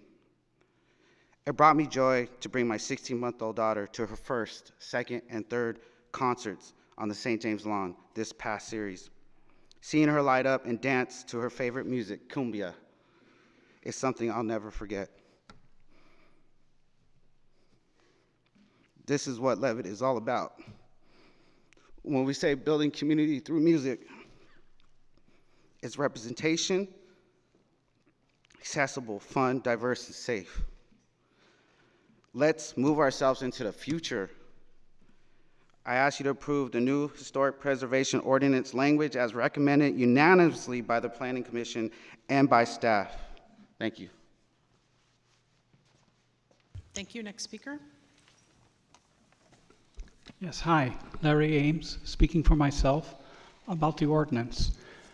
Some decades ago, speculators thought they could make a few bucks by buying a grand old house on Lincoln Avenue and replacing it with some soulless, boxy bank building.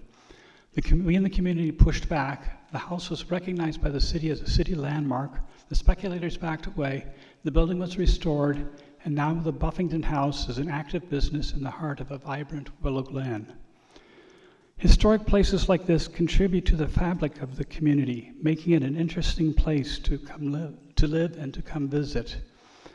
You and the City Council already have the ability to override the Historic Landmark Commission on public projects for compelling reasons. The court has asked you to confirm this language, and that's all they're asking you to do. They didn't ask you to broaden the requirements, to broaden the policy. Please do not loosen the policy so much that you give away the ability to preserve our historic structures. It is human nature to try to make an extra buck, even at the detriment of the community as a whole, and it's the purpose of the government and council here to push back on that and to promote the general welfare. So please help preserve the history of the area here, keep San Jose an interesting place to live and work, and support the proposed tightening of the language as proposed with a memo by Councilmember Kamai. Thank you. Thank you. Next speaker.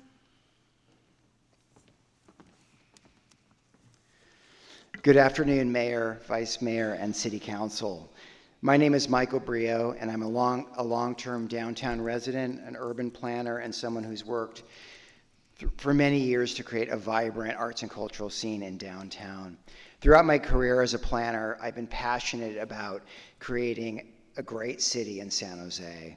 With that aim in mind, I am coming to you tonight, or this afternoon, excuse me, as a board member of the Friends of Levitt San Jose, to urge you to approve the Planning Commission and Historic Landmarks Commission recommended ordinance changes to the Historic Preservation Ordinance, particularly as they relate to public projects. The recommended changes are a needed step for the development of the Levitt Pavilion in St. James Park. St. James Park is one of San Jose's oldest historic treasures. However, it is often underused and neglected. One of the challenges for St. James Park is that there is no reason for many people to go there. It needs a use that will bring people to appreciate this treasure. The Levitt Pavilion is such use and will act as a catalyst to revitalize the park. By attracting people up to 50 free concerts a year, the pavilion will build community connections and pride in San Jose and its downtown. The pavilion will also support the economic vitality of downtown by bringing in an estimated $14 million annually in spending, contributing to thriving restaurants and other businesses in the downtown. Furthermore, the pavilion will support the local live music ecosystem, giving local musicians an opportunity to showcase their music in a city that currently has limited opportunities to perform. Thank you in advance for your support for the proposed changes to the historic ordinance for public projects such as the Levitt Pavilion. Thank you. Next speaker. I'd also like to call down Steve and Rob. Go ahead. Good afternoon, Council, Mayor, Vice Mayor.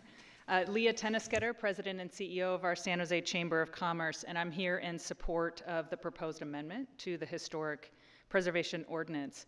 San Jose's history is one of our greatest assets. The Chamber itself operates out of a historic building that we deeply value, and this amendment would not enable us to make any changes outside of your approval. We appreciate that the city's proposal clarifies language without changing or diminishing any of the public process that safeguards community input, their CEQA review, commission and public recommendations, and finally City Council that approves, that ensures all remains fully intact.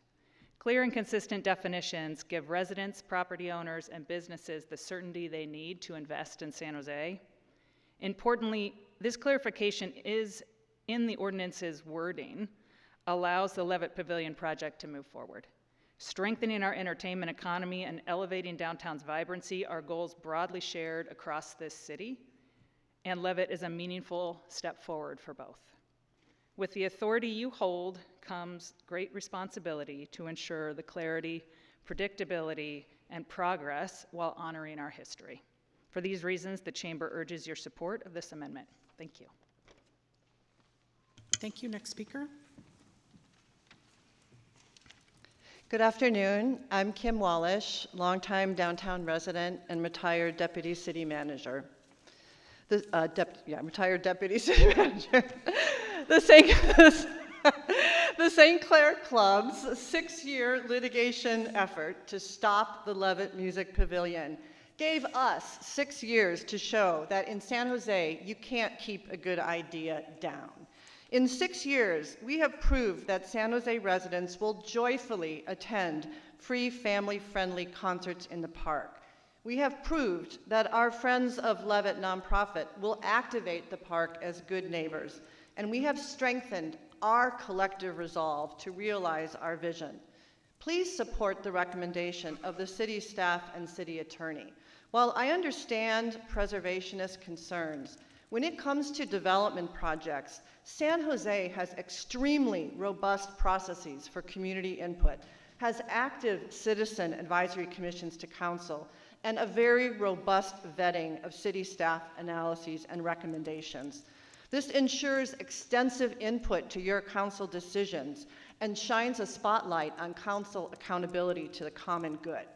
In my view, this prevents the kind of blatant disregard for preservation values we've seen in the White House with the East Wing, or the doomsday scenarios painted by the St. Clair Club's PR consultant.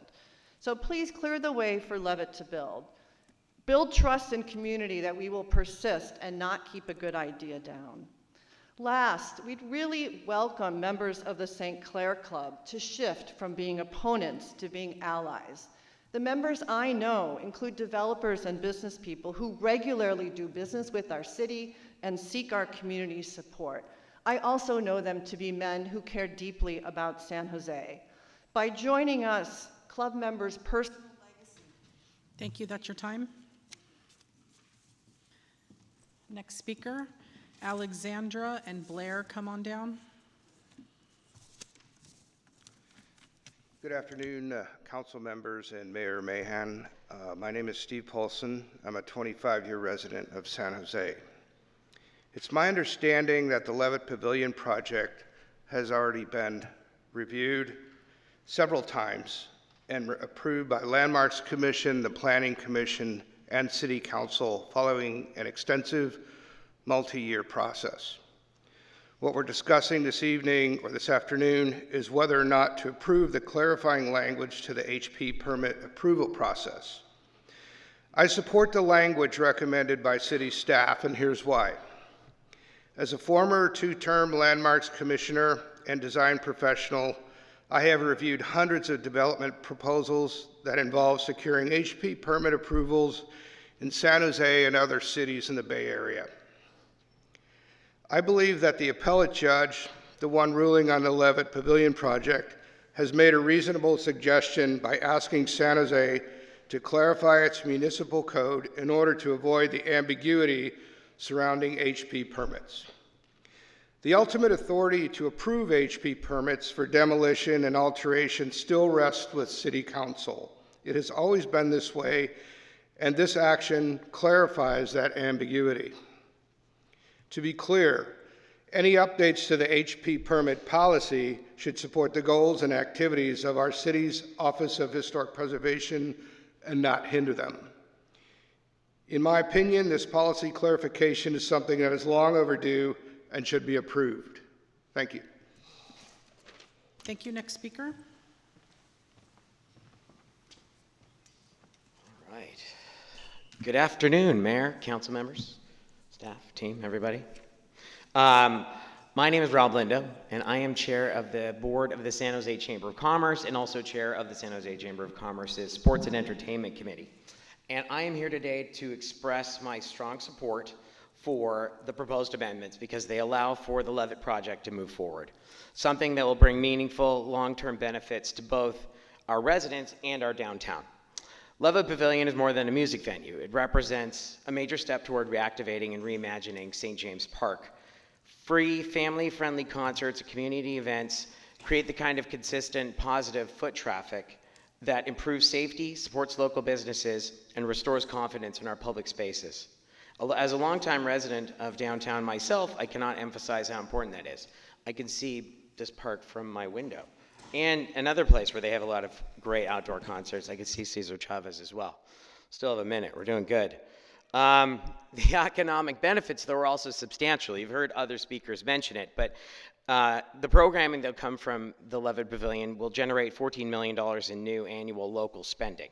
At a time when San Jose is facing projected budget deficits in future cycles, that surge in economic activity is both timely and also necessary. It strengthens the city's revenue base without relying on new taxes and directly supports restaurants, small businesses, artists, and local vendors. And beyond Levitt, these amendments provide clarity, and that's important for businesses and developers who want to invest in our historic areas. Predictable, well-defined rules create confidence. Confidence leads to investment, and investment leads to economic growth. And importantly, the amendments maintain full CEQA review, public process, city council authority, and community input. In other words, they clear unnecessary barriers while preserving every safeguard that matters. And for these reasons, and on behalf of the Chamber and our Sports Entertainment Committee, I respectfully urge that you all support. Thank you. Next speaker. Also, Sally and Mike Sodergren, come on down. My name is Maria Peterson. I live on 97 East St. James Street. I'm about 5 yards away from St. James Park. And there are two issues. One is the addendum to the historic ordinance, and the second one is the construction of Levitt Pavilion. We heard many from the Friends of Levitt say how much the pavilion will benefit them and how it will enhance their lives, but not one person said how much it would benefit us, we who live on 97 East St. James Street, as well as the St. Clair's Club and the other buildings around the square of St. James.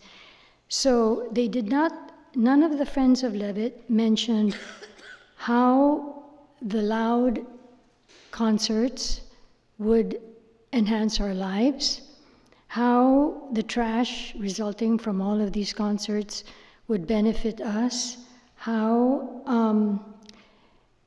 the possible devaluation of our properties would benefit us.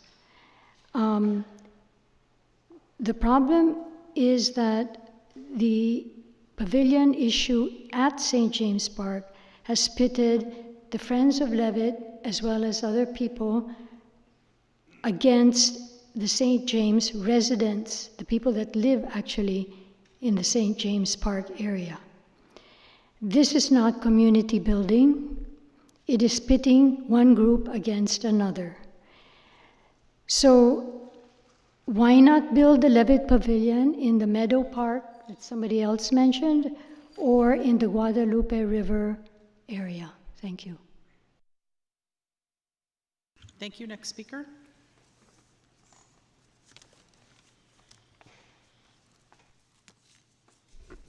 Hi, thank you. I was very moved by those last words. Thank you.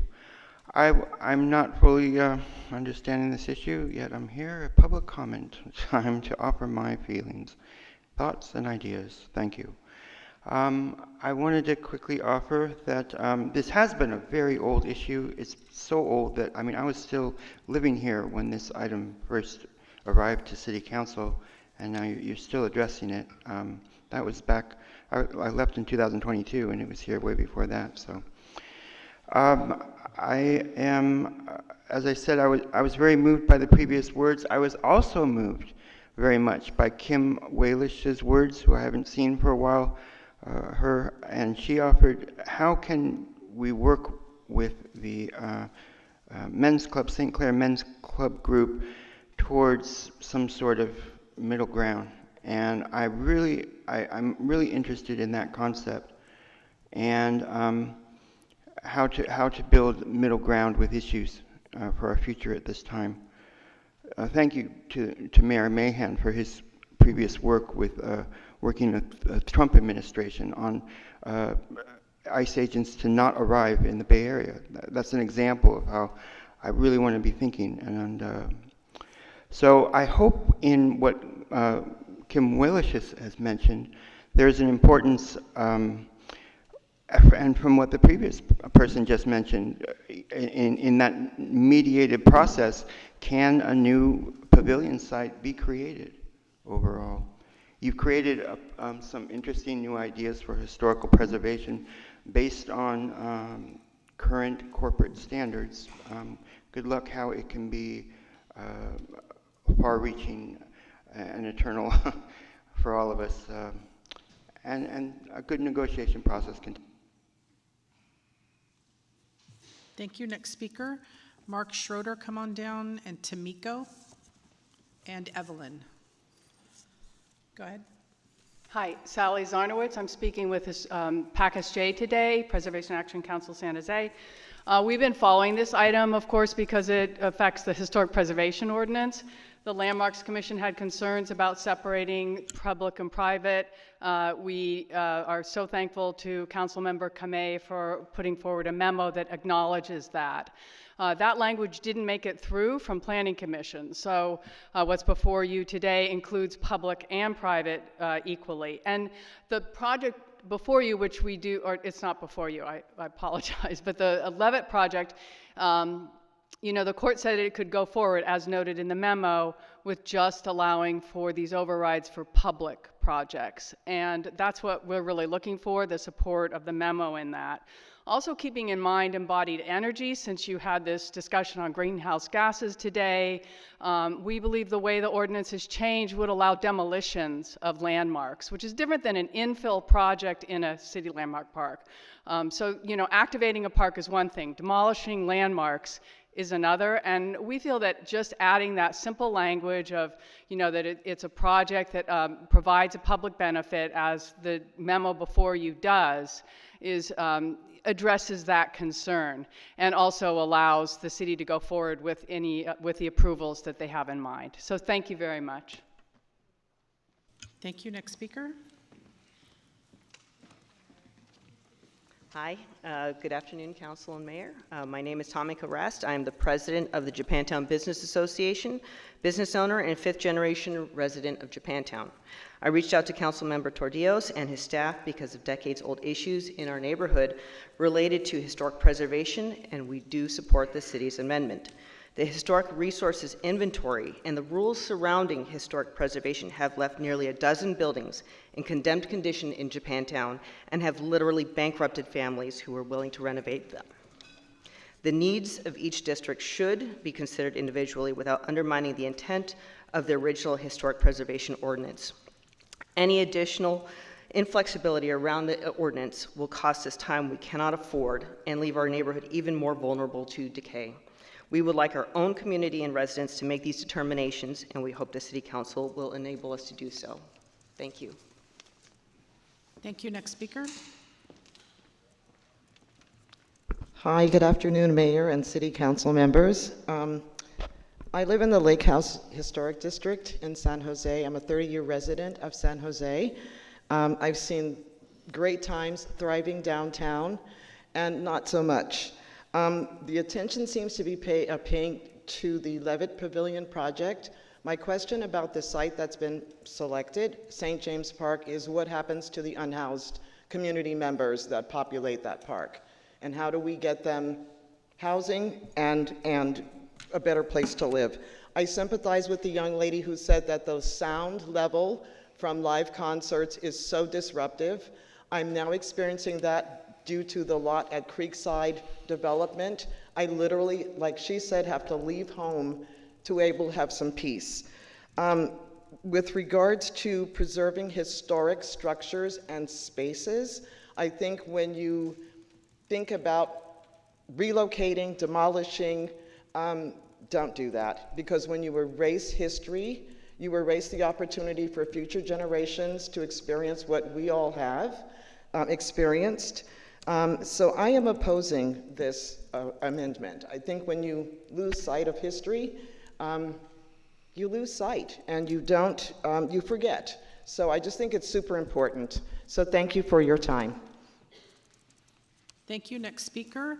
I'm going to call the last two cards, Dan Orloff and Michelle. I have now called all of the speakers. If you turned in a card and did not hear your name, you may have missed it, so go ahead and line up. Thank you. Go ahead. Hi, council persons and the mayor. My name is Mark Schroeder. I live in downtown San Jose, Negley Park. I've lived here since 2003. I urge you to strongly support the change to the historic code, Title 13. St. James Park has a history of evolving, and I think it's important to think about that. It doesn't have any big structures. It's got the McKinley statue. And other than that, it's really an open ground. In the 1950s, we ran 2nd Street through the park because it was to benefit the city, and the city needed that transportation. Think about the St. James Center that was in the north corner of St. James Park, where Levitt will be. There was a retirement or a senior center there from 1973 till about 2010. If you look at VTA, they decided that we should run light rail down 2nd Street, added the light rail, added restrooms. And finally, the children's playground is new. And my children play there after Sunday school at Trinity Cathedral. And the thing is that parks need to change as our society needs to change, because it's not just looking at the past, it's how we make the past help our next generation. And then that's what we're here for, is the next generation. You know, this happens around the country where people have to make changes to make society get better and live and prosper. I serve drinks at Levitt. I've done that for 2 years now. I volunteer Sundays on the concerts. Frankly, the concerts are not loud. I've been to nearly every concert. The people are so happy to be there. And they always want to talk, and they want to talk about how fun it is to be there. And the music is so diverse. I see. Thank you. That's your time. Good afternoon, and thank you. Excuse my voice. I've been promoting the downtown condition since 1977. I have produced, co-produced, and marketed live music events since 1984 at St. James Park and at Plaza de Cesar Chavez. The home to the Doobie Brothers, Los Tigres del Norte, Stevie Nicks, Lindsey Buckingham, and so many others, should also be the home to more live entertainment to create tomorrow's rock stars. I'm in favor of the amendment. I would really like to see the resources opposed and for it devoted to solving the mitigation problems that might be of concern to those in that neighborhood. Thank you very much. Thank you. Next speaker. Hi there. Good afternoon. My name is Michelle Draband. I'm the vice chair of the Levitt Friends of Levitt Pavilion San Jose. I'm also a resident in the St. James Park neighborhood and on my local HOA board. And I just want to urge you to please accept these changes to the ordinance. I'm going to be a little off the cuff, as today is Giving Tuesday and I'm a professional fundraiser, so it's been a busy day for me. But I just wanted to address a few of the concerns I've heard today, mainly trash and sound. That Levitt Pavilion is going to be operated by our nonprofit, and we will be directly responsible for working with neighbors, being a good neighbor, making sure that sound levels are reasonable, that the sound is pointed towards the lawn, not towards the communities that are there. And of course, cleaning up after all of the trash. I think we can all agree that the trash that's in St. James Park now is not ideal. And that is something that I think we would actually be able to really help with. And as others have said, this is part of our local history. This park has always been a place for community building, a place for people to gather. And I think we want to restore that vibrancy to this park. And this project is just so important, I think, to this community and to the neighborhood. So I just want to urge you to please do whatever you need to do to make this project happen, and to also stop the weaponized litigation that's been happening against the city regarding this project. I think that it is causing delays, it's causing money, it's causing the taxpayers money, and I think that that's unacceptable. And I really want to see anything that you can do to change the language to make it so that that litigation can stop and that this project can move forward for the benefit of our community. Thank you. Thank you. Next speaker. Mike Sodergren, President of Preservation Action Council of San Jose. Mayor and council members, thank you for hearing us. Activation is preservation. So that is why we do not oppose the council's consideration and likely acceptance of the proposed amendments to the Historic Preservation Ordinance. We hope that council will seriously consider the amendment proposed by Councilmember Kamei today. We think that that solves the issue that we were most concerned about, which is the distinction between a public project and a private project, which the current text does not do. Per staff, you're hearing this item due to the ongoing legal dispute involving a public project that cannot be approved without the city having the power to issue a statement of overriding consideration for public projects. So please confirm with the city attorney, as we have, that inserting the word public or compelling public interest into section 13.48.240 in no way prevents going forward and approving with a statement of overriding consideration the Levitt project. Unfortunately, without emphasizing the public interest, the revised text reduces ordinance-based accountability by private owners of San Jose's historic city landmarks that the ordinance was created to protect. I attended every public meeting on this matter and never heard a discussion of private projects as being one of the issues as to why the ordinance needed to be updated. It was singularly in response to the litigation. The fate of over 200 iconic landmarks rests with a decision to include a distinction between public and private projects. There were at least 5 projects were approved by Thank you. That's the final speaker. Back to council.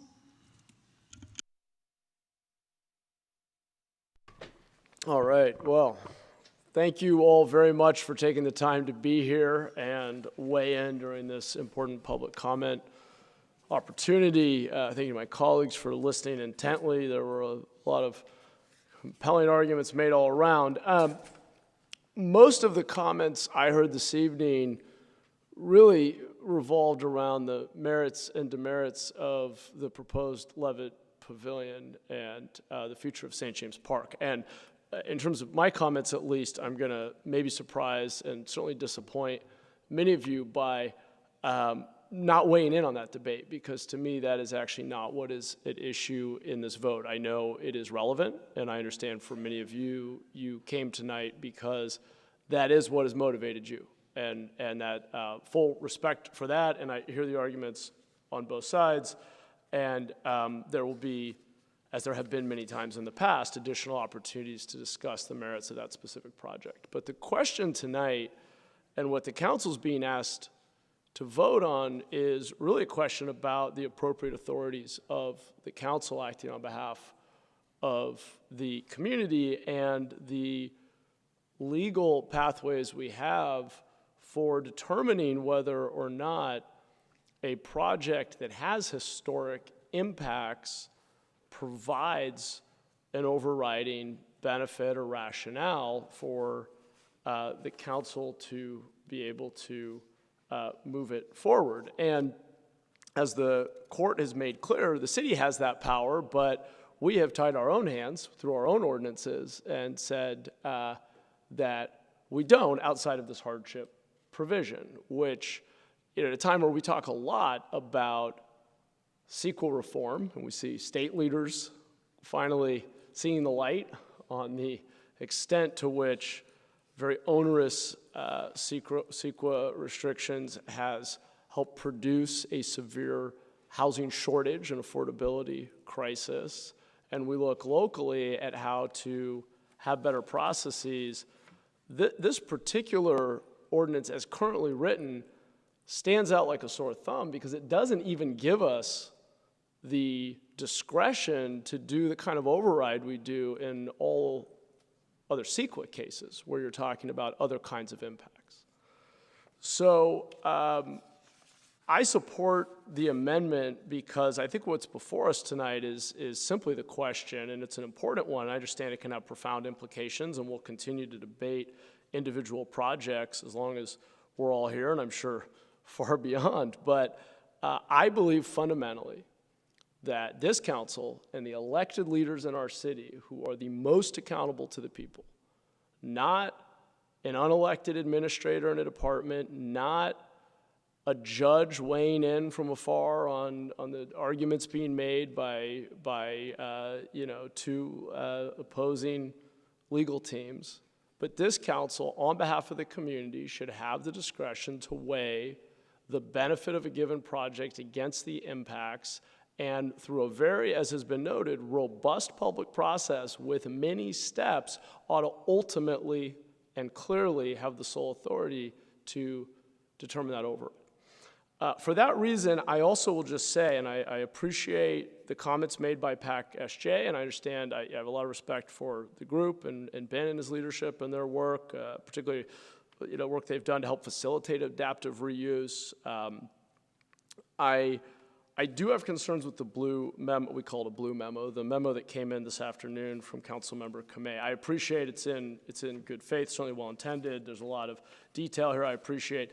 Process-wise, I've said it many times, I'll say it again, while we have the ability to bring these memos this late in the process, I don't find that it allows for the best process. It doesn't give us a lot of time to consult with City Attorney's Office, with our teams, with external stakeholders to really deeply study these issues and the recommendations that come forward. But setting aside the process concern that I generally always raise around blue memos, sometimes they are necessary, I believe that the suggestion of adding a new term of art of compelling public interest undermines the entire point of what we're here to do today. The question before us is, do we want to update the ordinance, amend it, so that we address the legal uncertainties from lawsuits? And do we believe that the council should have this authority or not? By adding this new term, I think we actually inject more uncertainty and create a new gray area where there's going to be a lot of debate over what is compelling public benefit.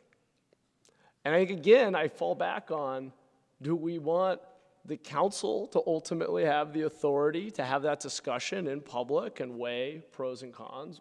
Or do we want to create grounds for potential legal challenges? Now, I know it was said by someone, adding that language wouldn't prevent a particular project from going forward.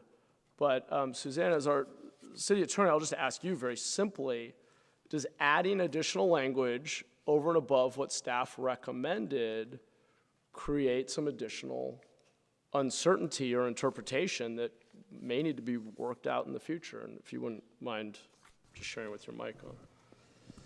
Thanks. Yeah, thank you, Mayor. Obviously, it's within the council discretion to add the language, and it's this council policy decision here. It would add some additional, I think, complication, because there was no definition of a compelling public interest, and so it could act to curtail the council discretion, which is currently the matter in front of you right now, is to make sure that the council has the discretion to make the decisions on these historical properties that it is determined to be historical. Thank you, Susanna, I appreciate it. So I won't, well, it's well-intended and well-written, and I appreciate the debate that I'm sure will ensue. I won't be able to support the blue memo because I think at the end of the day, it's kind of a binary choice. We either want to amend the ordinance to give the authority to the council, and we can have the discussion and debate about what constitutes a compelling public interest and when it is and isn't right to override.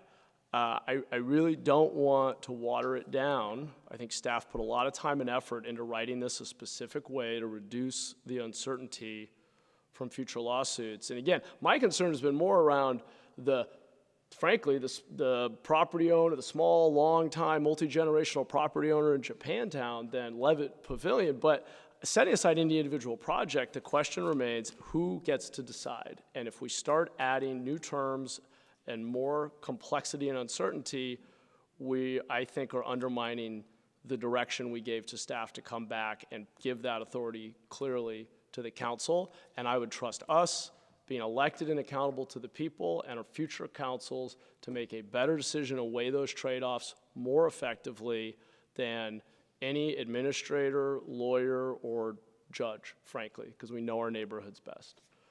With that, I'm going to turn to Councilmember Kamei. Thank you so much, and thank you also to the City Attorney's Office, especially Daniel Zazueta, whom we, conferred with back and forth, and thank you to the staff for your extensive work on the update and bringing forward these changes. My intent is not to restrict our override authority, but to ensure that the council when the council uses it, we do so with clear principle standard that the public can understand. By adding compelling public interest requirement, it provides that structure, and it ensures that the overrides are reserved for situations where the public benefit is truly meaningful. We can determine what that public benefit and whether it's meaningful or not and make this decision here. So the intent is not to change that. This approach is also far less restrictive than the standards used in many cities, which often require extensive technical findings, hardship analysis, or limit overrides to narrow categories of public projects. Our proposal preserves flexibility while still adding the needed clarity. And the clarity is that public versus private. A compelling public interest should involve a specific, demonstrable, and significant public benefit, such as meeting legal obligations, delivering community-serving infrastructure, meaningfully advancing adopted city policies, or addressing a substantial source of blight. This standard builds guardrails without removing the council's discretion. So I respectfully disagree with the mayor in that this does not take away council discretion. Council would retain the ability to determine what qualifies, but now must articulate those reasons transparently and on the record.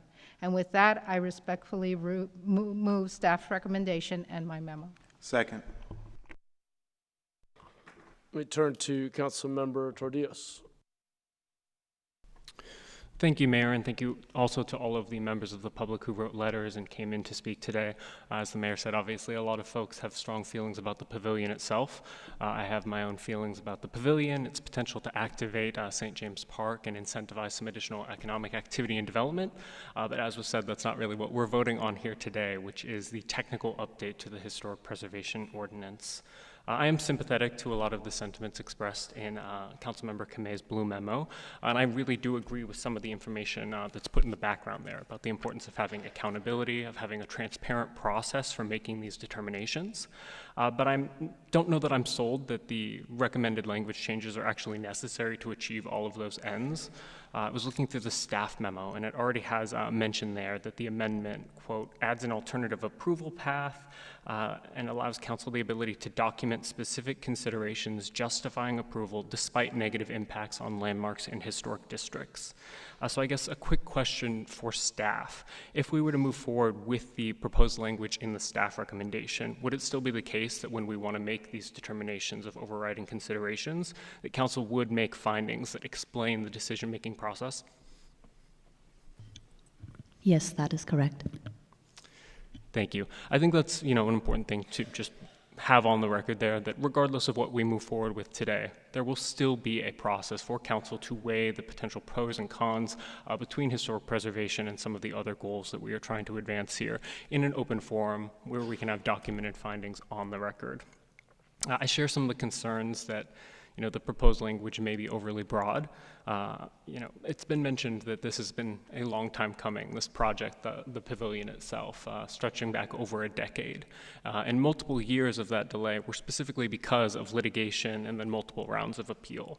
So while I respect my colleague's point that the proposed language there would not remove the council's ability to make a finding of compelling public interest, my concern is how that might be interpreted in the courts. That it may give additional latitude for outside groups to come in with litigation that would then further delay projects until they can be settled by a court that won't have the same degree of local context and accountability that we have on this council, and that will then have the potential to further delay projects, add additional costs, both for project applicants and for taxpayers if it's a public project like this one. Historic preservation is a worthy goal. I've said many times I live in a historic home. It is something that is near and dear to my heart. But I will note that historic preservation is not the city's only goal that this council has been charged with advancing. And in my opinion, it is appropriate that the council should be able to, in a public forum, weigh these different and at times competing goals in order to make an objective decision that is in the best interest of the city as a whole. And for that reason, I would like to make a substitute motion to approve the staff recommendation. Thanks, Councilmember. We have a substitute from Councilmember Tordillos, second from Councilmember Mulcahy. Do we have additional questions or comments, or shall we vote? Not seeing any hands. Tony, let's vote.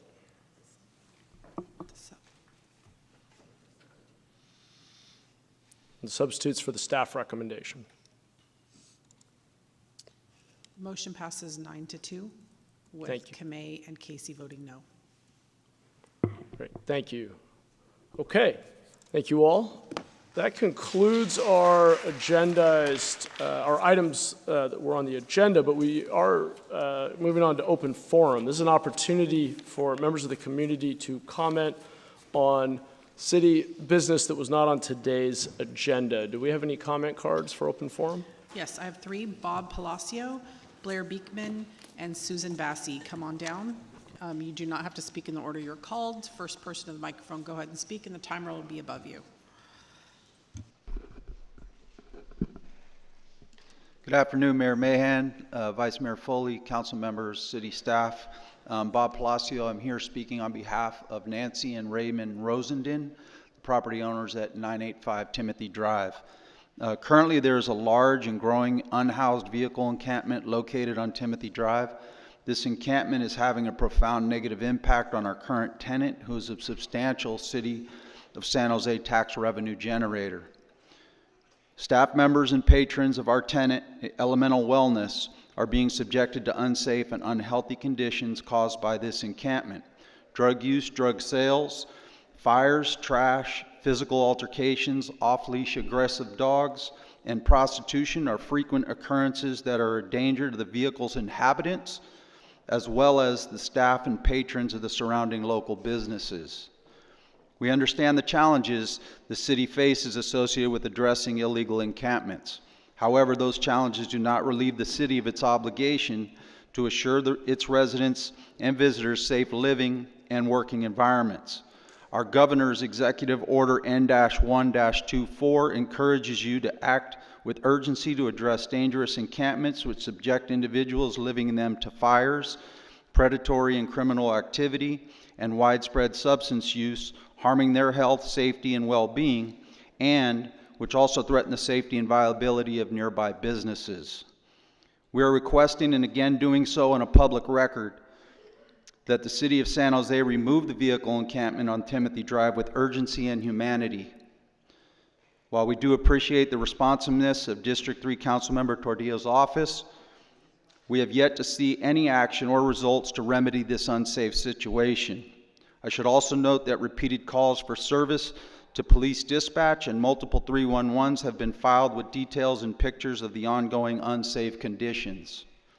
With that, I'd like to thank you in advance for your attention to this urgent, serious, and dangerous matter. We can be reached by email at rnb32724@gmail.com or by phone 650-787-4945 for any additional information. We look forward to giving you any assistance you might need. Thank you. Thank you. Next speaker.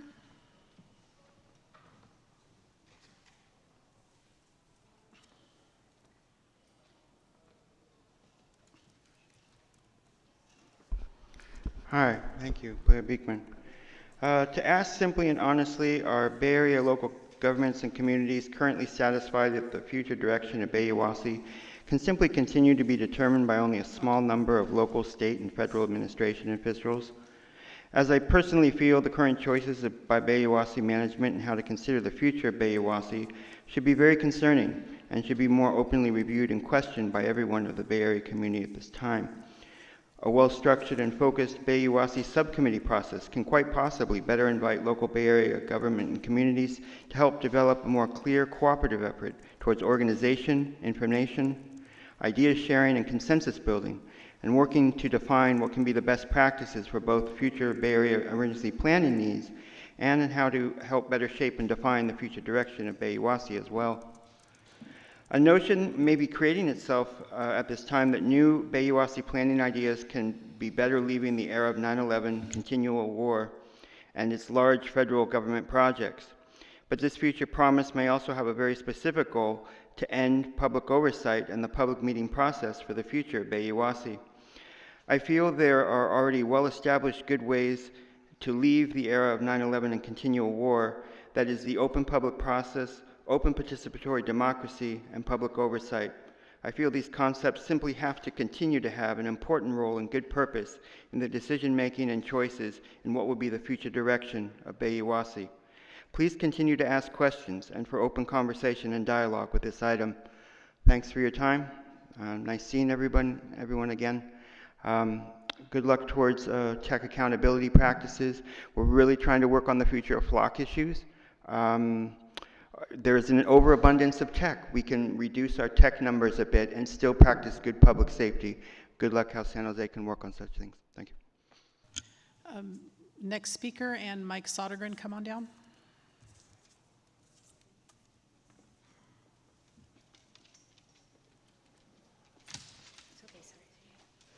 Good afternoon. My name is Susan Bassey, and I'm a local social media investigative reporter. I report on the courts, I report on police, and I report on local government.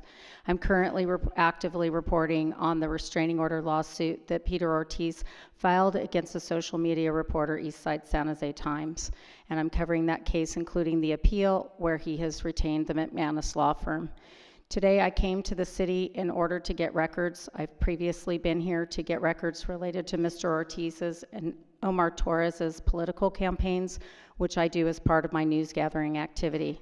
I have always found the staff here to be incredibly helpful. I have sent compliments to you, Mr. Mann, at your office after I have been with the clerk's office last week. She helped me. I have really, it's a city you should all be proud of, and all of the employees. Today, I went to the city attorney's office because I am actively investigating complaints that San Jose PD is not enforcing CLET's restraining orders in domestic violence cases. I've been investigating the nonprofit Women SV and a number of attorneys, including divorce attorney Nicole Ford, who represented a city employee, Jeff Scott, in a restraining order case. Jeff Scott works for the city, and he got a restraining order against him when he was going to a public meeting in Los Gatos. His attorney is Nicole Ford, and she sits on the county's domestic violence council. She's appointed to that council, and she helped influence funding of over $250,000 to a nonprofit by the name of Women SV. After I made my records request, I left, and I remembered that there had previously been a sign on the door that said something about First Amendment auditors, and I wanted to ask the police officer on duty about that sign and the policies and what applied. I have never been treated by a police officer so badly in my life than that officer. I've already posted it to Instagram. I did a live stream.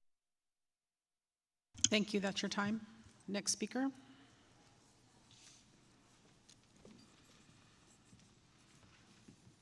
I wanted to try to end on a light note. PAC San Jose watched with all of the rest of the city the sort of falling apart of the Downtown West project and what that meant to all of us in terms of employment opportunities, commercial development, and whatever. And so this is a little thing, but to us it's a big thing. This week we're going to have a rummage sale in the 57 Bracamama Boulevard warehouse, which is a part of the Kearney Pattern Metalworks facility, which has a great story to tell. But we truly do believe, it's not a slogan, that activation is preservation. And so until such time that Google comes back, and we pray that they do come back and they do activate that space to the plan that you all approved, we are going to activate that space with a store that's a reuse store, so hopefully it contributes environmentally. Not too much of our stuff gets stolen and ends up in the creek bed, but we will be hopefully a great neighbor to Hoppus, Local Color, and the other establishments that the Creekside Social Group has worked so hard to get in there. So we will have, an official reveal in January. We hope that you will all come. You all shop. Pat will give you a great deal, I'm quite sure. And then I just had one last comment, which is it's still first and foremost on our mind. 35 years ago, we were formed to try to save and activate the First Church of Christ Scientist on St. James Square. We are totally committed to that. You tell us how we can help. We will help. Thank you very much. Thank you. Back to council. All right. Thanks, everybody. We are adjourned. Have a wonderful evening.